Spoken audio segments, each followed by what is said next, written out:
राम राम हरे हरे हरे कृष्णा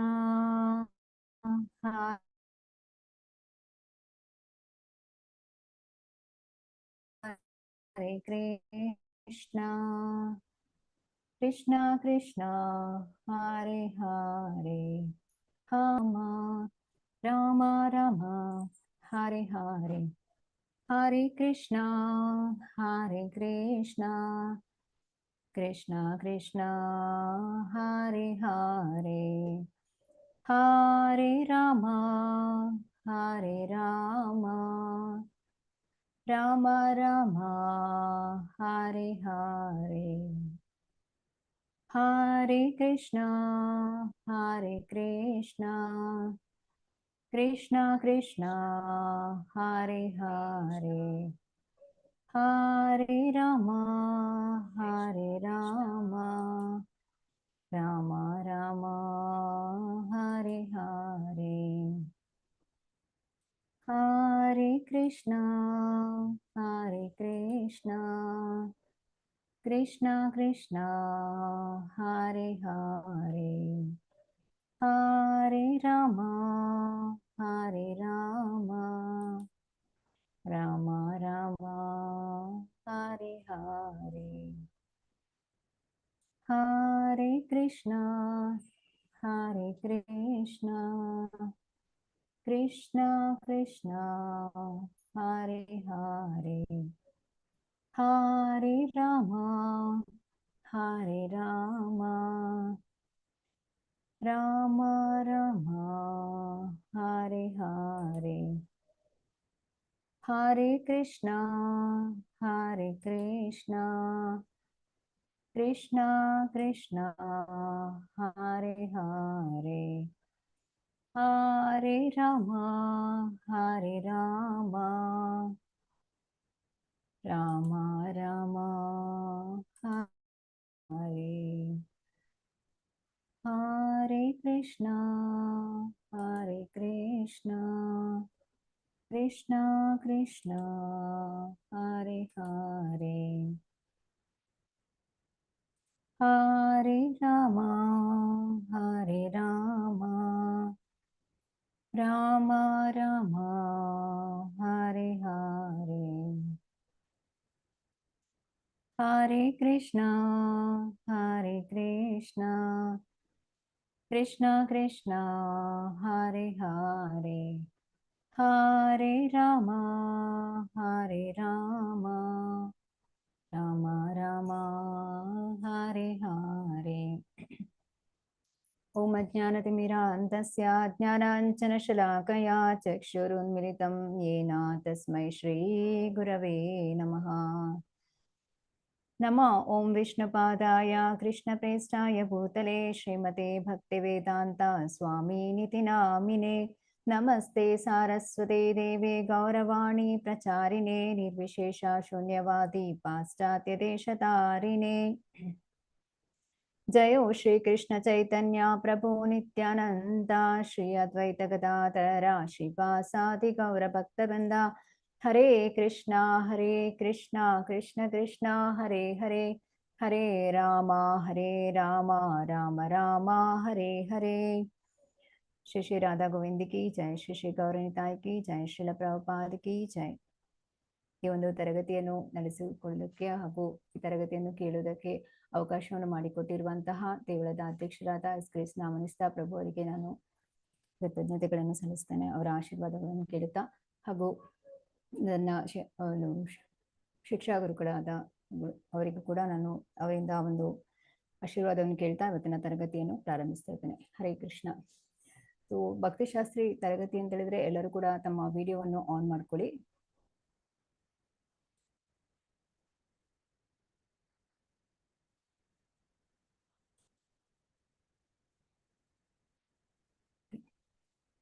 ಹರೇ ಕೃಷ್ಣ ಎಲ್ಲರಿಗೂ. ಸೊ ಕಳೆದ ವಾರ ನಾವು ಮೊದಲನೇ ಅಧ್ಯಾಯದ ಮೊದಲ 22 ಶ್ಲೋಕಗಳ ಅಧ್ಯಯನ ನಾವು ಮಾಡಿದೆವು. ಇವತ್ತೀಗ ನಾವು ಉಳಿದ ಶ್ಲೋಕಗಳನ್ನು ನೋಡಲಿದ್ದೇವೆ. ಸೊ ಕಳೆದ ವಾರ ನಾವು ಪ್ರಭುಪಾದರು ಯಾಕೆ ಈ ಭಗವದ್ಗೀತೆ ಯಥಾರೂಪವನ್ನು ಬರೆದಿದ್ದಾರೆ, ಅದರ ಉದ್ದೇಶ ಏನು ಅದನ್ನು ನಾವು ತಿಳಿದುಕೊಂಡ್ವಿ. ನಂತರ ಇಲ್ಲಿ ಈ ಒಂದು ಧೃತರಾಷ್ಟ್ರನ ಒಂದು ಪ್ರಶ್ನೆಯಿಂದ ಈ ಮಹಾಭಾರತ ಯುದ್ಧ ಪ್ರಾರಂಭ ಆಗ್ತದೆ ಅಂತ ತಿಳಿದ್ವಿ. ಧೃತರಾಷ್ಟ್ರನಿಗೆ ಅತ್ಯಂತ ಪ್ರೀತಿ ಪಾತ್ರನಾದ ದುರ್ಯೋಧನ ಯಾವ ರೀತಿಯಾಗಿ ತನ್ನ ಗುರುಗಳಾದ ದ್ರೋಣಾಚಾರ್ಯರ ಬಳಿ ಮಾತುಕತೆ ನಡೆಸ್ತಾನೆ ಅಂತ ನೋಡಿದ್ವಿ. ದ್ರೋಣಾಚಾರ್ಯರ ಉದಾರ ಸ್ವಭಾವ, ದುರ್ಯೋಧನನ ರಾಜನೀತಿಯ ಉದಾಹರಣೆಗಳು, ಹಾಗೂ ಇದು ಅರ್ಜುನನ ಧ್ವಜದಲ್ಲಿ ಹನುಮಂತನ ಚಿತ್ರ ತಿಳಿದ್ರೆ ಅರ್ಜುನ ಧ್ವಜದಲ್ಲಿ ಉಪಸ್ಥಿತನಿದ್ದಾನೆ ಅಂದ್ರೆ ಅದು ವಿಜಯಶಾಲಿ ಆಗ್ತಾನೆ ಅಂತೇಳಿ ಅಂತ ನೋಡಿದ್ವಿ. ಕೊನೆಯದಾಗಿ ಅರ್ಜುನನು ಶ್ರೀಕೃಷ್ಣನಿಗೆ ಒಂದು ಆದೇಶವನ್ನು ನೀಡ್ತಾನೆ, ಏನಂತೇಳಿ, ಸೇನೆಯೋರುಭಯೋರ್ ಮಧ್ಯೆ ರಥಂ ಸ್ಥಾಪಯ ಮೇ ಅಚ್ಯುತ. ಅರ್ಜುನ ಹೇಳೋದು, ಈ ಒಂದು ಯುದ್ಧದಲ್ಲಿ ನನ್ನ ಜೊತೆ ಯುದ್ಧ ಮಾಡಲು ಯಾರೆಲ್ಲ ಬಂದಿದ್ದಾರೆ ಅಂತ ಕೇಳ್ತಾನೆ. ಸೊ ಅವರನ್ನೆಲ್ಲ ನಾನು ನೋಡ್ಬೇಕು, ಕೃಷ್ಣ ನೀನು ರಥವನ್ನು ತೆಗೆದುಕೊಂಡು ಹೋಗಿ 2 ಸೇನೆಗಳ ಮಧ್ಯೆ ನಿಲ್ಲಿಸು ಅಂತ ಕೇಳ್ತಾನೆ. ಅಂದ್ರೆ ಇಲ್ಲಿ ಶ್ರೀಕೃಷ್ಣನನ್ನು ಅಚ್ಯುತ ಅಂತ ಹೇಳ್ತಾನೆ. ಅದರ ವಿವರಣೆ ಅರ್ಥವನ್ನು ಕೂಡ ನಾವು ನೋಡಿದ್ವಿ. ನಂತರ ಹಿಂಸೆ ಬಗ್ಗೆ ನೋಡಿದ್ವಿ. ಈ ಹಿಂಸೆ ಯಾವಾಗ ಒಳ್ಳೆಯದು, ಸೊ ಹಿಂಸೆಯನ್ನು ನಾವು ಯಾವ ರೀತಿಯಾಗಿ ಬಳಸ್ಬೇಕು, ಹಿಂಸೆಗೂ ಕೂಡ ಅದರದೇ ಆದ ಒಂದು ಪ್ರಯೋಜನವಿದೆ ಅಂತ ನಾವು ತಿಳಿದುಕೊಂಡ್ವಿ.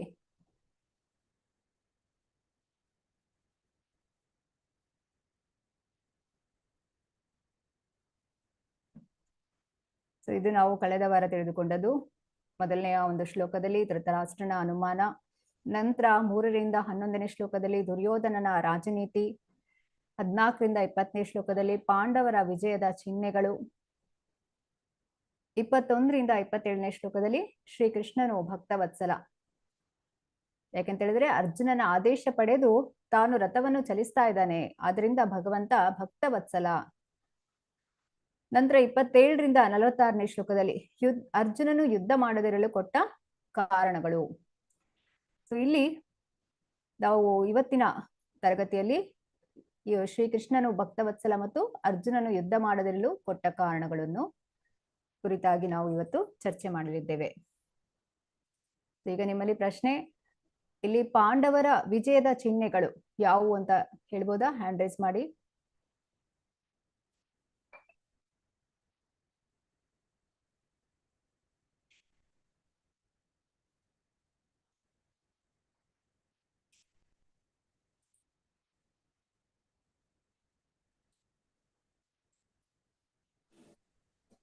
ಹರೇ ಕೃಷ್ಣ. ಶೋಭಾಯನ್ ಮಾತಾಜಿ ಹೇಳಿ. ಹರೇ ಕೃಷ್ಣ ಮಾತಾಜಿ. ಹರೇ ಕೃಷ್ಣ. ಮಾಧವ, ದಿವ್ಯಶಂಕ, ದೇವನಿಂದ ರಥ, ಕಪಿಧ್ವಜ, ಅರ್ಜುನ, ಮತ್ತೆ ಮೋಕ್ಷದ ಏಕಾದಶಿ ಎಲ್ಲ ಅವತ್ತಿನ ದಿನ ಆಗಿರುತ್ತೆ ಮಾತಾಜಿ. ಓಕೆ, ಇನ್ನು ಕೆಲವು ಇದೆ, ನೋಡೋಣ ಯಾರು ಹೇಳ್ತಾರೆ. ಓಕೆ, ಧನ್ಯವಾದ ಮಾತಾಜಿ. ಕವಿತಾ ಪಿ ಅವರೇ ಹೇಳಿ.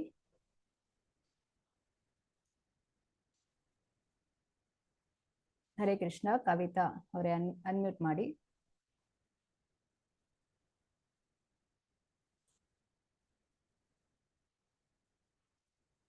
ಲಕ್ಷ್ಮೀ ಡಿ. ಹರೇ ಕೃಷ್ಣ ಮಾತಾಜಿ. ಹರೇ ಕೃಷ್ಣ.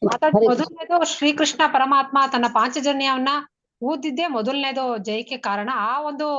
ಆ ಧ್ವನಿಯಲ್ಲೇ ಅವರಿಗೆ ವಿಜಯದ ಸೂಚನೆ ಸಿಕ್ಕಿತ್ತು ಅಂತ ಹೇಳ್ತಾರೆ ಮಾತಾಜಿ. ಶಂಕನಾದ. ಶಂಕನಾದ. ಹರೇ ಕೃಷ್ಣ. ಹರೇ ಕೃಷ್ಣ. ಇನ್ನು ಕೆಲವು ಬಿಟ್ಟಿದ್ದೀರಿ. ಮಾತಾಜಿ ಯಾವ್ದು ಬಿಟ್ಟಿದ್ದಾರೆ? ಹರೇ ಕೃಷ್ಣ. ಹರೇ ಕೃಷ್ಣ. ಮಾತಾಜಿ ಹೇಳ್ದಂಗೆ ಪಾಂಚಜನ ಶಂಖ ಊದಿದ್ದು, 2ನೇದು ಹನುಮಂತನ ಧ್ವಜ ಇರೋದು ಮೇಲೆ, ಕಪಿಧ್ವಜ. 3ನೇದು ಲಕ್ಷ್ಮಿ ಕೃಷ್ಣ ಎಲ್ಲಿರ್ತಾನೋ ಲಕ್ಷ್ಮೀ ದೇವಿ, ವಿಜಯಲಕ್ಷ್ಮಿ ಕೂಡ ಅಲ್ಲೇ ಇರ್ತಾರೆ 3ನೇದು. ಆಮೇಲೆ ಅವ್ರ ತಂದೆಯಾದ ಇದು ಇಂದ್ರದೇವನು ಕೊಟ್ಟಿದ್ದು ರಥ. ಮತ್ತೆ ಲಾಸ್ಟ್ಗೆ ಮಾತಾಜಿ ಕೃಷ್ಣ ಅವರ ಸಂಘ ಇರೋದ್ರಿಂದ, ಅಂದ್ರೆ ಅವ್ರ ಕೃಷ್ಣ ಅವರ ರಥಸಾರಥಿ ಆಗಿ ಇರೋದ್ರಿಂದ, ಮತ್ತೆ ಅವ್ರ ಪಕ್ಷದಲ್ಲಿ ಇರೋದ್ರಿಂದ ಮಾತಾಜಿ. ಓಕೆ, ಧನ್ಯವಾದ ಮಾತಾಜಿ. ಇನ್ನು ಕೂಡ ಬಿಟ್ಟಿದ್ದೀರಿ ಕೆಲವು. ಎಸ್, ಪೂರ್ತಿಯಾಗಿ. ಹರೇ ಕೃಷ್ಣ ಮಾತಾಜಿ. ಹರೇ ಕೃಷ್ಣ. ಗಾಂಡೀವಿ ಧನಸ್ಸು ಮಾತಾಜಿ. ಆ ಮತ್ತೆ ಆ ಅರ್ಜುನನಿಗೆ ಕೃಷ್ಣನ ಒಂದು ಬೆಂಬಲ, ಆ ಬ್ರಹ್ಮಾಸ್ತ್ರ, ಸೊ ಅರ್ಜುನ ಅಂದ್ರೆ ಮೇನ್ ಆಗಿ ಪಾಂಡವರು ವಿಜಯಿಗಳಾಗ್ತಾರೆ ಅನ್ನೋದಕ್ಕೆ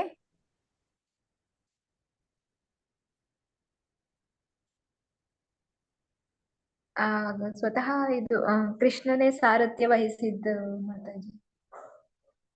ಅವರ ಪಕ್ಷದಲ್ಲಿ ಅರ್ಜುನನ ರಥದ ಸಾರಥ್ಯ ವಹಿಸಿದ್ದು ಸ್ವತಃ ದೇವೋತ್ತಮ ಪರಮ ಪುರುಷ. ಇದೇ ಇದೇ ಅವರ ಪಕ್ಷ ಒಂದು ಗೆಲ್ಲುತ್ತೆ ಅನ್ನೋ ಒಂದು ವಿಜಯ ಸಂಕೇತ.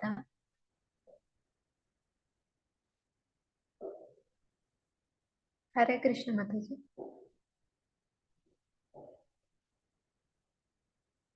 ಹರೇ ಕೃಷ್ಣ.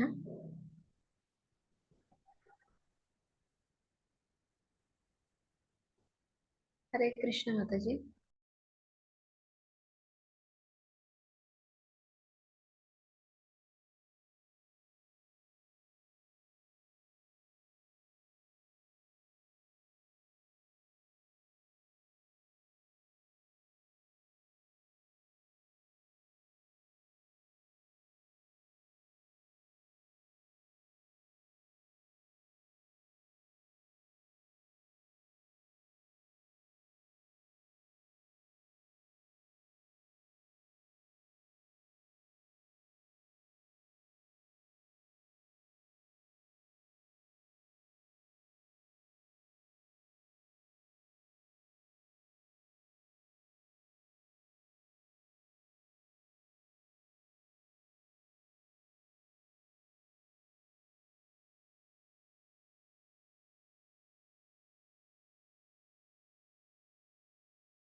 ಹರೇ ಕೃಷ್ಣ.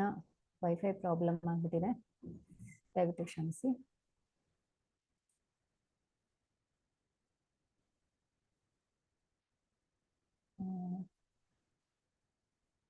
ಓಕೆ,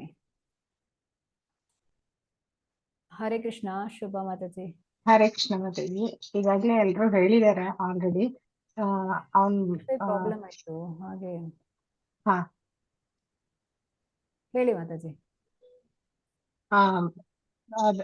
ಪಾಂಡವರ ಸೈನ್ಯದಲ್ಲಿ ಭೀಮಾರ್ಜುನರಿಗೆ ಸಮಾನರಾಗಿ ಇನ್ನೂ ಅನೇಕ ವೀರರಿರುವುದು ಒಂದು ಆ ಆ, ವಿಜಯಕ್ಕೆ ದಾರಿ ಅಂತ ಹೇಳ್ಬೋದು. ಇನ್ನೊಂದು, ಕೃಷ್ಣ ಎಲ್ಲಿ ಇರ್ತಾನೋ ಅಲ್ಲಿ ವಿಜಯ ಇದ್ದೇ ಇರುತ್ತೆ ಅನ್ನೋದು ಕೂಡ ಪಾಂಡವರ ವಿಜಯಕ್ಕೆ ಕಾರಣ. ಅದಲ್ಲದೆ ಅರ್ಜುನನ ರಥದಲ್ಲಿ ಹನುಮಂತನಿದ್ದಾನೆ. ಎಲ್ಲಿ ಹನುಮಂತ ಇರ್ತಾನೋ ಅಲ್ಲಿ ಬಲವಾದ ಶಕ್ತಿ ಇರುತ್ತೆ ಅನ್ನೋದಕ್ಕೆ ಅದು ಕೂಡ ವಿಜಯಕ್ಕೆ ಸಂಕೇತವಾಗಿರುತ್ತೆ. ಅದಲ್ಲದೆ ಇಂದ್ರದೇವನ ರಥ ಗಾಂಡೀವ ಅರ್ಜುನನಿಗೆ ವರವಾಗಿರೋದ್ರಿಂದ ಅದು ಕೂಡ ವಿಜಯಕ್ಕೆ ಒಂದು ದಾರಿಯಾಗಿರ್ತದೆ. ಮತ್ತೆ ಹರೇ ಕೃಷ್ಣ. ಹರೇ ಕೃಷ್ಣ ಮಾತಾಜಿ, ಧನ್ಯವಾದಗಳು. ಸೊ ಹೀಗೆ ಮುಂದೆ ನೋಡೋಣ ನಾವು. ಇಲ್ಲಿ ಧರ್ಮಕ್ಷೇತ್ರ ಇದೊಂದು ಧಾರ್ಮಿಕ ಕ್ಷೇತ್ರವಾಗಿದೆ. ಸೊ ಇಲ್ಲಿ ಧರ್ಮಕ್ಷೇತ್ರೇ ಕುರುಕ್ಷೇತ್ರೇ ಸಮಾವೇತ ಯುಯೋತ್ಸವ. ಧರ್ಮಕ್ಷೇತ್ರ ಅದು ಧಾರ್ಮಿಕ ಕ್ಷೇತ್ರ, ಧರ್ಮ ಯುದ್ಧ ನಡೀತಾ ಇದೆ ಅಲ್ಲಿ. ಈಗ ಒಂದು ಇಬ್ಬರ ವ್ಯಕ್ತಿಗಳ ನಡುವೆ ಏನಾದ್ರೂ ಜಗಳ ಆದಾಗ ಅದನ್ನು ಇತ್ಯರ್ಥ ಮಾಡಲು ಒಂದು ಧಾರ್ಮಿಕವಾದ ಸ್ಥಳಕ್ಕೆ ಹೋಗುವಂಥದ್ದು ಬಂದು ಸೇರ್ತಾರೆ ಅಲ್ಲಿ. ಅಂದ್ರೆ ನ್ಯಾಯ ತೀರ್ಮಾನವನ್ನು ಧಾರ್ಮಿಕವಾದ ಸ್ಥಳದಲ್ಲಿ ಮಾಡಿದ್ರಿಂದ ಏನಾಗುತ್ತೆ, ಅಲ್ಲಿ ಅಧಾರ್ಮಿಕಕ್ಕೆ ವಿಜಯ ಸಿಗೋದು ಬಹಳ ವಿರಳ. ಹಾಗಾಗಿ ಇಲ್ಲಿ ಎಲ್ಲರೂ ಕೂಡ ಬಂದು ಸೇರಿದ್ದಾರೆ ಈ ಧರ್ಮಕ್ಷೇತ್ರದಲ್ಲಿ. ಸೊ ಇಲ್ಲಿ ಧರ್ಮಕ್ಷೇತ್ರದಲ್ಲಿ ಎಲ್ಲರೂ ಬಂದು ಸೇರಿದ್ದಾರೆ. ಸೊ ಇದು ಇಲ್ಲಿ ಧರ್ಮದ ಸ್ಥಾಪನೆ ಪುನಃ ಸ್ಥಾಪನೆ ಮಾಡೋದಕ್ಕೋಸ್ಕರ. ಹೇಗೆ ಅಂತ ಹೇಳಿದ್ರೆ, ಈ ಅಧರ್ಮ ನಾಶ ಆಗ್ಲಿಕ್ಕಿದೆ. ಈಗ ಕಳೆದ ವಾರದ ತರಗತಿಯಲ್ಲಿ ನಾವು ನೋಡಿದ್ವಿ, ಶ್ರೀಕೃಷ್ಣನು ಹೇಳ್ತಾನೆ ಏನಂತೇಳಿ, ಈ ಧಾರ್ಮಿಕ ಕ್ಷೇತ್ರವಾಗಿರುವಂತ ಈ ಧರ್ಮಕ್ಷೇತ್ರ ಇದು ಹೇಗೆ ವ್ಯವಸಾಯ ಮಾಡುವ ಭೂಮಿ ಅಂತ ತಿಳಿದ್ರೆ, ಸೊ ಇಲ್ಲಿ ಬೇಡದ ಸಸಿಗಳು, ಕಳೆಗಿಡಗಳನ್ನು ಶ್ರೀಕೃಷ್ಣನು ಬೇಡದ ಕಳೆಗಿಡನ್ನೆಲ್ಲ ಕಿತ್ತೆಸೆಯುತ್ತಾನೆ ಅಂತ ಹೇಳಿ ಎನ್ನುವುದನ್ನು ನಾವು ನೋಡಿದ್ವಿ.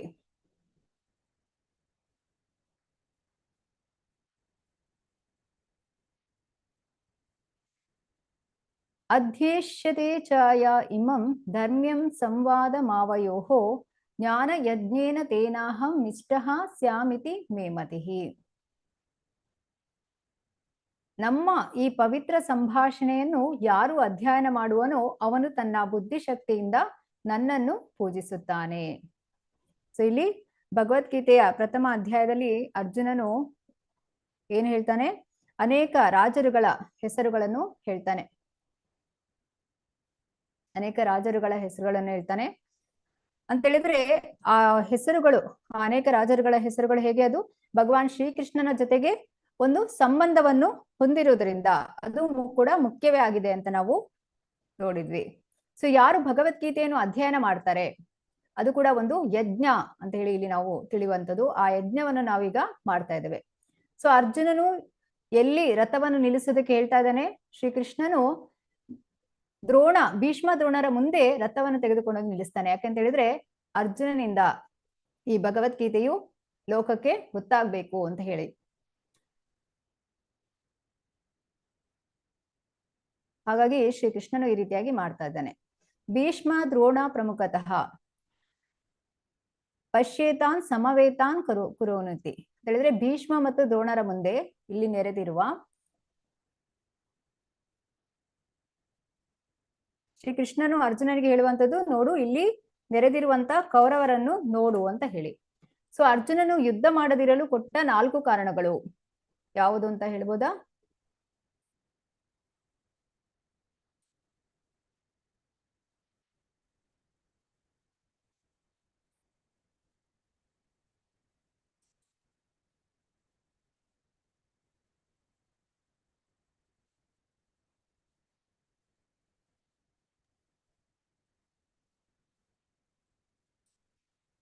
ಕುಂದಲತಾ ಮಾತಾಜಿ, ಹರೇ ಕೃಷ್ಣ. ಕೃಷ್ಣ ಮಾತಾಜಿ, ಅರ್ಜುನನಿಗೆ ತನ್ನ ಸಂಬಂಧಿಕರನ್ನ ಕೊಂದು ಪಾಪಕ್ಕೆ ಗುರಿಯಾಗ್ಲಿಕ್ಕೆ ಬೇಡಾಗಿತ್ತು. ಸೊ ಅವನು ಆ ಬಗ್ಗೆ ಜನರ ಬಗ್ಗೆ ಸಹಾನುಭೂತಿ ಇದ್ದ. ಇನ್ನೊಂದು ಅವನಿಗೆ ಅವನಿಗೆ ಪಾಪ ನನಗೆ ಎಲ್ಲಿ ಬರ್ತದೋ ಅನ್ನುವಂತಹ ಭಾವನೆ ಇತ್ತು, ಪಾಪ ಬೇಡಿತ್ತು. ಮತ್ತು ಆ ರಾಜ್ಯ ಅವನಿಗೆ ಸಿಕ್ಕಿದ್ರೆ ಆ ರಾಜ್ಯವನ್ನ ನಾನು ಅನುಭವಿಸಲಿಕ್ಕೆ ಸಾಧ್ಯ ಇಲ್ಲ, ಯಾಕಂದ್ರೆ ನನ್ನವರೆಲ್ಲ ಸತ್ತು ಹೋಗಿರ್ತಾರೆ ಅನ್ನುವಂತಹ ಒಂದು ಮನಸ್ಥಿತಿಯಲ್ಲಿ ಸಹ ಇದ್ದ. ಹರೇ ಕೃಷ್ಣ. ಸಂತೋಷ ಇಲ್ಲ. ಓಕೆ, ಇಲ್ಲಿ ಅರ್ಜುನನು ಯುದ್ಧ ಮಾಡದಿರಲು ಕೊಟ್ಟ 4 ಕಾರಣಗಳು ಯಾವುದು? ಸಹಾನುಭೂತಿ, ಆನಂದವಿಲ್ಲ, ಪಾಪದ ಚಟುವಟಿಕೆಗಳ ಭಯ, ವಂಶ ನಾಶ. ಸೊ ಇಲ್ಲಿ 26ನೇ ಶ್ಲೋಕದಲ್ಲಿ ಅರ್ಜುನನು ಸೇನೆಯನ್ನು ನೋಡ್ತಾ ಇದ್ದಾನೆ. ಏನ್ ಹೇಳ್ತಾ ಇದ್ದಾನೆ?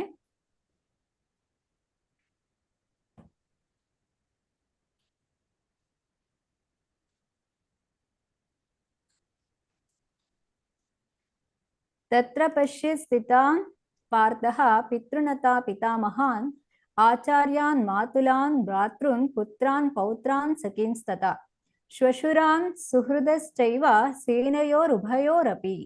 ಸೊ ಅರ್ಜುನನು 2 ಸೈನ್ಯಗಳಲ್ಲಿಯೂ ಇದ್ದ. ತನ್ನ ತಂದೆಯರನ್ನು, ತಾತಂದಿರನ್ನು, ಗುರುಗಳನ್ನು, ಸೋದರ ಮಾವಂದಿರನ್ನು, ಸೋದರರನ್ನು, ಮಕ್ಕಳನ್ನು, ಮೊಮ್ಮಕ್ಕಳನ್ನು, ಸ್ನೇಹಿತರನ್ನು, ಮಾವಂದಿರನ್ನು, ಹಿತೈಷಿಗಳನ್ನು ನೋಡಿದನು. ಯಾರನ್ನೆಲ್ಲ ಅರ್ಜುನ ಇಲ್ಲಿ ಕಾಣ್ತಾ ಇದ್ದಾನೆ ಅನ್ನೋದನ್ನು ಒಂದು ಪಟ್ಟಿಯೇ ಮಾಡ್ತಾನೆ. ಅದನ್ನೆಲ್ಲ ನೋಡಿದ್ಮೇಲೆ ಅರ್ಜುನ ಏನ್ ಮಾಡ್ತಾನೆ?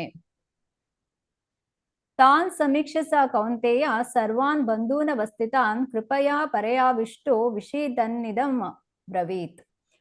ಇಲ್ಲಿ ಹೇಳುವಂಥದ್ದು, ಕುಂತಿಯ ಮಗ ಅರ್ಜುನನು ಎಲ್ಲಾ ನೆಂಟರಿಷ್ಟನ್ನು ಕಂಡಾಗ ತುಂಬಾ ಭಾವಪರವಶನಾಗಿ ಹೀಗೆ ಹೇಳಿದನು. ಅರ್ಜುನನು ಮುಂದಿನ ಮಾತುಗಳನ್ನು ಹೇಳ್ತಾ ಇದ್ದಾನೆ ಅಂತ ಹೇಳಿದ್ರೆ ನೀವು ಇಲ್ಲಿ ನೋಡ್ಬೋದು. 27ನೇ ಶ್ಲೋಕದಿಂದ 46ನೇ ಶ್ಲೋಕದವರೆಗೆ, 43ನೇ ಶ್ಲೋಕದವರೆಗೆ ಅರ್ಜುನನ ಸಂಭಾಷಣೆಗಳನ್ನು ಕೇಳಲಿದ್ದೇವೆ. ಸೊ ಅರ್ಜುನನು ಯಾಕೆ ಯುದ್ಧವನ್ನು ಮಾಡೋದಿಲ್ಲ ಅಂತ ಕಾರಣ ಕೊಡ್ತಾ ಇದ್ದಾನೆ. ಸಹಾನುಭೂತಿ ತಿಳಿದ್ರೆ ಇಲ್ಲಿ ಮೊದಲನೇದಾಗಿ ಅರ್ಜುನ ಹೇಳುವಂಥದ್ದು, ಇಲ್ಲಿ ಬಂದವರೆಲ್ಲ ನನ್ನ ನೆಂಟರಿಷ್ಟರು, ಸಂಬಂಧಿಕರು, ನನ್ನ ಸಂಗಡಿಗರು, ಇವರನ್ನೆಲ್ಲ ಸಾಯಿಸ್ಬೇಕಾ ನಾನು? ಇವ್ರನ್ನೆಲ್ಲ ಯಾಕೆ ಸಾಯಿಸ್ಬೇಕು ಅಂತ ಹೇಳಿ ಅವನಿಗೆ ಅನುಕಂಪ ತೋರಿಸ್ತಾ ಇದ್ದಾನೆ. ನಂತರ ಆನಂದವಿಲ್ಲ ಹೇಳಿದ್ರೆ ಸಂತೋಷ ಇಲ್ಲ. ಈಗ ನೀವು ಸಹಾನುಭೂತಿ ಹೇಳುವಂಥದ್ದು ನೀವು 27ನೇ ಶ್ಲೋಕದಲ್ಲಿ ನೋಡಿದ್ರೆ, ಈಗ ಸಂತೋಷವಿಲ್ಲ ಇದು ನೀವು 30ರಿಂದ 35ನೇ ಶ್ಲೋಕದಲ್ಲಿ ನೋಡ್ಬೋದು. ಅರ್ಜುನ ಹೇಳ್ತಾನೆ ಯಾಕೆ ಸಂತೋಷವಿಲ್ಲ ಅಂತ ಹೇಳಿದ್ರೆ, ಇವರನ್ನೆಲ್ಲ ಸಾಯಿಸಿದ್ಮೇಲೆ ಈಗ ಯುದ್ಧದಲ್ಲಿ ಒಬ್ಬರನ್ನೊಬ್ಬರು ಸಾಯಿಸಿದ ನಂತರ ಏನಾಗುತ್ತೆ? ಯಾರಿಗೂ ಕೂಡ ಏನೂ ಸಿಗೋದಿಕ್ಕೆ ಸಾಧ್ಯ ಇಲ್ಲ. ನಾನು ಯುದ್ಧದಲ್ಲಿ ವಿಜಯಿ ಆದ್ರೂ ಕೂಡ ನನ್ನ ಸಂತೋಷವನ್ನು ಯಾರ ಜೊತೆ ಹಂಚ್ಕೊಳ್ಳಿ ಕೃಷ್ಣ ಅಂತ ಕೇಳುವಂಥದ್ದು. ಈ ರೀತಿಯಾಗಿ ಸಂತೋಷವು ನನಗೆ ಸಿಗೋದಿಲ್ಲ ಅಂತ 2ನೇ ಕಾರಣವನ್ನು ಕೊಡ್ತಾನೆ. ಇನ್ನು 3ನೇ ಕಾರಣ ಪಾಪದ ಚಟುವಟಿಕೆಗಳ ಭಯ.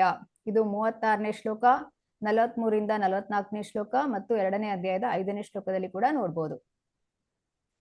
ಅಂತ ಹೇಳಿದ್ರೆ ಇಷ್ಟೊಂದು ಅರ್ಜುನ ಹೇಳುವಂಥದ್ದು, ಇಷ್ಟೊಂದು ದೊಡ್ಡ ಯುದ್ಧವನ್ನು ಮಾಡಿದ್ರೆ ಏನಾಗ್ತದೆ?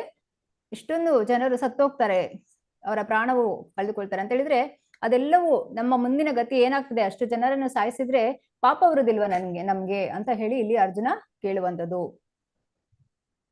ನಾವು ಯಾಕೆ ಇಂಥ ಘೋರ ಯುದ್ಧವನ್ನು ಮಾಡ್ಬೇಕು ಅಂತ ಹೇಳಿ, ಇಂಥ ಕೃತ್ಯವನ್ನು ಯಾಕೆ ಮಾಡ್ಬೇಕು ಅಂತ ಕೇಳ್ತಾ ಇದ್ದಾನೆ. ಇನ್ನು ವಂಶನಾಶ, ಕೊನೆಯದಾಗಿ ಅರ್ಜುನ ಹೇಳೋದು ನಾಶ ಹೇಳಿದ್ರೆ, ಇಷ್ಟೊಂದು ರಾಜರು, ಸೈನಿಕರು ಇವರೆಲ್ಲ ಸತ್ತು ಹೋದ್ರೆ ಅವರ ಮನೆಯಲ್ಲಿ ಮಕ್ಕಳು, ಹೆಂಡತಿ, ಇದು ವೃದ್ಧರು ಎಲ್ಲ ಇರ್ತಾರೆ. ಇವರಿಗೆಲ್ಲ ಯಾರು ರಕ್ಷಣೆ ನೀಡ್ತಾರೆ? ಯಾರು ಮಾರ್ಗದರ್ಶನ ಮಾಡ್ತಾರೆ ಅಂತ ಹೇಳಿ ಈ ರೀತಿಯಾಗಿ ಅರ್ಜುನ ಆಲೋಚಿಸ್ತಾ ಇರ್ತಾನೆ. ಅಂದ್ರೆ ಅವರ ವಂಶವೇ ನಾಶವಾಗಿ ಹೋಗ್ತದೆ. ಹಾಗಾಗಿ ಈ ಘೋರವಾದ ಈ ಒಂದು ಯುದ್ಧ ಏನಿದೆ ಇದನ್ನು ಕೂಡಲೇ ನಿಲ್ಲಿಸ್ಬಿಡು, ಈ ಕಾರ್ಯವನ್ನು ನಿಲ್ಲಿಸ್ಬಿಡು, ಇದನ್ನು ನೀನು ಮುಂದುವರಿಸೋದಕ್ಕೆ ಬಿಡಬಾರ್ದು, ದಯವಿಟ್ಟು ಈ ಯುದ್ಧವನ್ನು ನಿಲ್ಲಿಸು ಅಂತೇಳಿ ಅರ್ಜುನಲ್ಲಿ ಕೇಳ್ತಾನೆ. ಅರ್ಜುನ ಕೃಷ್ಣನಲ್ಲಿ ಕೇಳುವಂಥದ್ದು. ಈಗ ನಮಗೆ ಕೂಡ ಈಗ ಏನು ಅರ್ಜುನ ಹೇಳ್ತಾ ಇದ್ದಾನೆ ಇದೆಲ್ಲ ಸರಿ ಅಂತ ಕಾಣಿಸುತ್ತೆ ಅಲ್ವಾ? ಆದ್ರೆ ಇದು ಸೂಕ್ತ ಸಮಯ ಅಲ್ಲ. ಯಾಕೆ ಇದು ಸೂಕ್ತ ಸಮಯ ಅಲ್ಲ? ಇದರ ಹಿನ್ನೆಲೆಯನ್ನು ನಾವು ನೋಡುವುದಾದ್ರೆ, ಯುದ್ಧ ಪ್ರಾರಂಭವಾದದ್ದು ಹೇಗೆ?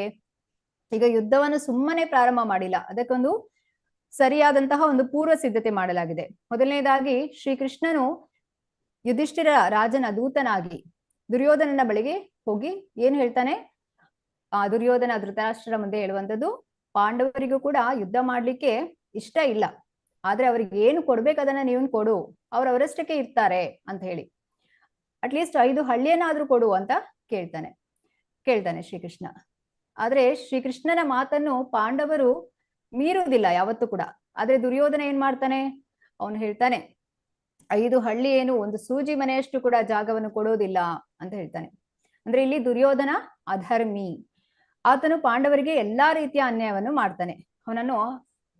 ಆತನೊಬ್ಬ ಆತತಾಯಿ ಅಂತ ಹೇಳಿದ್ರೆ ಅವನು ಆಕ್ರಮಣಕಾರನಾಗಿರ್ತಾನೆ 6 ರೀತಿಯಲ್ಲಿ. ಯಾವುದೆಲ್ಲ, ವಿಷ ಹಾಕಿ ಕೊಲ್ಲುವಂಥದ್ದು, ಈಗ ಭೀಮನನ್ನು ವಿಷ ಹಾಕಿ ಸಾಯಿಸ್ಲಿಕ್ಕೆ ಪ್ರಯತ್ನ ಮಾಡ್ತಾನೆ, ಮತ್ತೆ ಅವರನ್ನು ಬೆಂಕಿ ಹಚ್ಚಿ ಸಾಯಿಸೋದಕ್ಕೆ ಪ್ರಯತ್ನ ಮಾಡುವಂಥದ್ದು, ದ್ರೌಪದಿಗೆ ಅವಮಾನವನ್ನು ಮಾಡುವಂಥದ್ದು, ಅವರ ಸಂಪತ್ತನ್ನು ದೋಚುವಂಥದ್ದು, ಹೀಗೆ ಅನೇಕ ಅನ್ಯಾಯಗಳನ್ನು ದುರ್ಯೋಧನ ಮಾಡಿದ್ದಾನೆ. ಅವನೊಬ್ಬ ಅಧರ್ಮಿ ಅನ್ನೋದಕ್ಕೆ ಯಾವುದೇ ಒಂದು ಅನುಮಾನ ಇಲ್ಲ. ಈಗ ಅರ್ಜುನನು ಯುದ್ಧವನ್ನು ಮಾಡದೇ ಇದ್ರೆ ಏನಾಗುತ್ತೆ, ಅಧರ್ಮಿಯನ್ನು ಬೆಳೆಯಲು ಬಿಟ್ಟ ಹಾಗೆ ಆಗ್ತದೆ. ಆದ್ರಿಂದ ಈ ಯುದ್ಧವು ನಡಿಬೇಕು ಅನ್ನೋದು ಶ್ರೀಕೃಷ್ಣನ ಒಂದು ನಿರ್ಧಾರ. ಇಷ್ಟೊಂದು ಕಾರಣಗಳನ್ನು ಕೊಟ್ಟಿರುವಂತಹ ಅರ್ಜುನನನ್ನು ಶ್ರೀಕೃಷ್ಣನು ಯಾವ ರೀತಿಯಾಗಿ ಯುದ್ಧವನ್ನು ಮಾಡ್ಲಿಕ್ಕೆ ತಿಳಿಸಿಕೊಡ್ತಾನೆ, ಅರ್ಜುನನ ಎಲ್ಲಾ ಪ್ರಶ್ನೆಗಳಿಗೆ ಕೃಷ್ಣನು ಉತ್ತರವನ್ನು ಹೇಗೆ ಕೊಡ್ತಾನೆ ಅನ್ನೋದನ್ನು ಈ ಇಡೀ ಭಗವದ್ಗೀತೆ ವಿಶ್ವಾಸವಾಗಿರುತ್ತದೆ. ಸೊ ಭಗವದ್ಗೀತೆ ಅನ್ನುವಂಥದ್ದು ಕೇವಲ ಅರ್ಜುನನಿಗೆ ಮಾತ್ರ ಅಲ್ಲ, ಯಾಕೆಂದ್ರೆ ಅರ್ಜುನನಿಗೆ ಬೇಕಾದಂತಹ ಹೆಚ್ಚಿನ ವಿಷಯಗಳು ಇದರಲ್ಲಿ ಈ ಭಗವದ್ಗೀತೆಯಲ್ಲಿ ಇದೆ. ಇದು ಸಮಸ್ತ ಮನುಕುಲಗೋಸ್ಕರ ಭಗವಾನ್ ಶ್ರೀಕೃಷ್ಣನು ಕೊಟ್ಟಿರುವಂಥದ್ದು. ಗೀತಾಮೃತ ಅಂತ ಹೇಳಿದ್ರೆ ಭಗವದ್ಗೀತೆ ಯಾವಾಗಲೂ ಪ್ರಸ್ತುತ ಅಂತ ಹೇಳಿದ್ರೆ 5000 ವರ್ಷಗಳ ಹಿಂದೆ ಶ್ರೀಕೃಷ್ಣನು ಹೇಳಿದಾನೆ. ಅದು ಯಾವಾಗ್ಲೂ ಕೂಡ ಇತ್ತು, ಇವಾಗ್ಲೂ ಕೂಡ ಇದೆ, ಮುಂದೆ ಕೂಡ ಇರ್ತದೆ. ಭಗವದ್ಗೀತೆಯಿಂದ ಕಲಿಯಬೇಕಾದದ್ದು ಎಲ್ಲಾ ಕಾಲದಲ್ಲಿಯೂ ಕೂಡ ಇದೆ. ಅರ್ಜುನನು ಏನ್ ಹೇಳ್ತಾನೆ, ಮೊದಲನೇ ಕಾರಣ ಸಹಾನುಭೂತಿ. ಕೃಪಯಾ ಪರಯಾ ವಿಷ್ಣು ಅಂತ ಹೇಳಿದ್ರೆ ಕುಂತಿಯ ಮಗನಾದ ಅರ್ಜುನನು ಎಲ್ಲಾ ವಿಧದ ಶ್ರೇಣಿಯ ಸ್ನೇಹಿತರು ಮತ್ತು ಸಂಬಂಧಿಕರನ್ನು ಕಂಡಾಗ ಅವನು ಕರುಣೆಯಿಂದ ತುಂಬಾ ಭಾವಪರವಶನಾದನು. ಸೊ ಇಲ್ಲಿ ಅರ್ಜುನ ಹೇಳುವಂಥದ್ದು, ನಾನೊಬ್ಬ ಕೃಪಣನಾಗಿದ್ದೇನೆ, ಅಂದ್ರೆ ನನಗೆ ಇವರ ಮೇಲೆ ಕೃಪೆ ಬರ್ತಾ ಇದೆ. ಸೊ ಇಲ್ಲಿ ಭಕ್ತರಿಗೆ ಮಾತ್ರ ಈ ರೀತಿ ಆಗ್ಲಿಕ್ಕೆ ಸಾಧ್ಯ. ಯಾರಿಗೆ ಭಗವಂತನಲ್ಲಿ ಭಕ್ತಿ ಇದೆಯೋ ಅವರಲ್ಲಿ ಈ ಎಲ್ಲಾ ಸದ್ಗುಣಗಳು ಇರ್ತವೆ. ಆದ್ರೆ ಅಭಕ್ತರಿಗೆ ಈ ರೀತಿಯ ಒಳ್ಳೆ ಗುಣಗಳು ಇರೋದಿಕ್ ಸಾಧ್ಯ ಇಲ್ಲ. ಸೊ ಯಾರಿಗೆ ಭಕ್ತಿ ಇಲ್ಲ ಅವರಲ್ಲಿ ಸದ್ಗುಣ ಇರ್ಲಿಕ್ಕೆ ಸಾಧ್ಯ ಇಲ್ಲ. ಈಗ ನೀವು ನೋಡ್ಬೋದು, ಯಾರಾದ್ರೂ ಹೇಳ್ಬೋದು ತುಂಬಾ ಒಳ್ಳೆಯವರು, ಅವರು ಒಳ್ಳೆ ಮನುಷ್ಯ ಅಂತ ಹೇಳಿ. ಆದ್ರೆ ಅವರು ಯಾದಕ್ಕಾಗಿ ಆ ಒಳ್ಳೆತನವನ್ನು ಬೆಳೆಸಿಕೊಂಡಿರ್ತಾರೆ ಅಂತ ಹೇಳಿದ್ರೆ ಕಾನೂನಿನ ಒಂದು ಭಯದಿಂದಾಗಿ ಕೂಡ ಇರ್ಬೋದು. ಆದ್ರೆ ಯಾರು ಭಕ್ತರಾಗಿರ್ತಾರೆ ಅವರಲ್ಲಿ ಅವರಿಗೆ ಎಲ್ಲರ ಮೇಲೆ ಕರುಣೆ ಇರುತ್ತೆ. ಈಗ ನಾವು ಇಲ್ಲಿ ಒಂದು ಉದಾಹರಣೆ ನೋಡ್ಬೋದು. ಅರ್ಜುನನಿಗೆ ಬಂದಿರುವಂತ ಅನುಮಾನ, ಸಹಾನುಭೂತಿ ದುರ್ಯೋಧನನಿಗೆ ಬಂದಿರೋದಿಲ್ಲ, ಯಾಕೆಂದ್ರೆ ದುರ್ಯೋಧನ ಭಕ್ತನಾಗಿರೋದಿಲ್ಲ.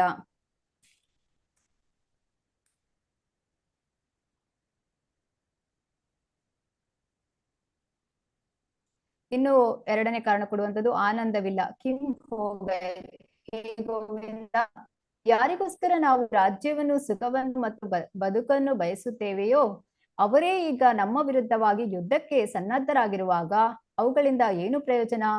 ಧೃತರಾಷ್ಟ್ರನ ಮಕ್ಕಳನ್ನು ಕೊಂದು ನಮಗೆ ಯಾವ ಸಂತೋಷ ಬಂದೀತು? ಇಲ್ಲಿ ಅರ್ಜುನನಿಗೆ ಆಶ್ಚರ್ಯ ಆಗ್ತಾ ಇದೆ, ಇದೇನಿದು, ಈ ರೀತಿಯಾಗಿ ಯುದ್ಧಕ್ಕೆ ಸನ್ನದ್ಧರಾಗಿ ಬಂದಿದಾರಲ್ಲ, ಇವರನ್ನೆಲ್ಲ ಸಾಯಿಸ್ಬಿಟ್ಟು ನಮ್ಗೆ ಏನ್ ಪ್ರಯೋಜನ ಬರುತ್ತೆ ಕೊಂದ್ರೆ ಅಂತ ಹೇಳಿ.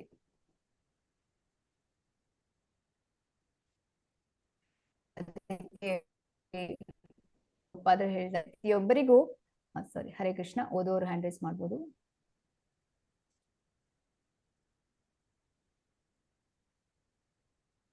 ಲತಾಮಣಿ ಓದ್ತೀರಾ ನೀವು?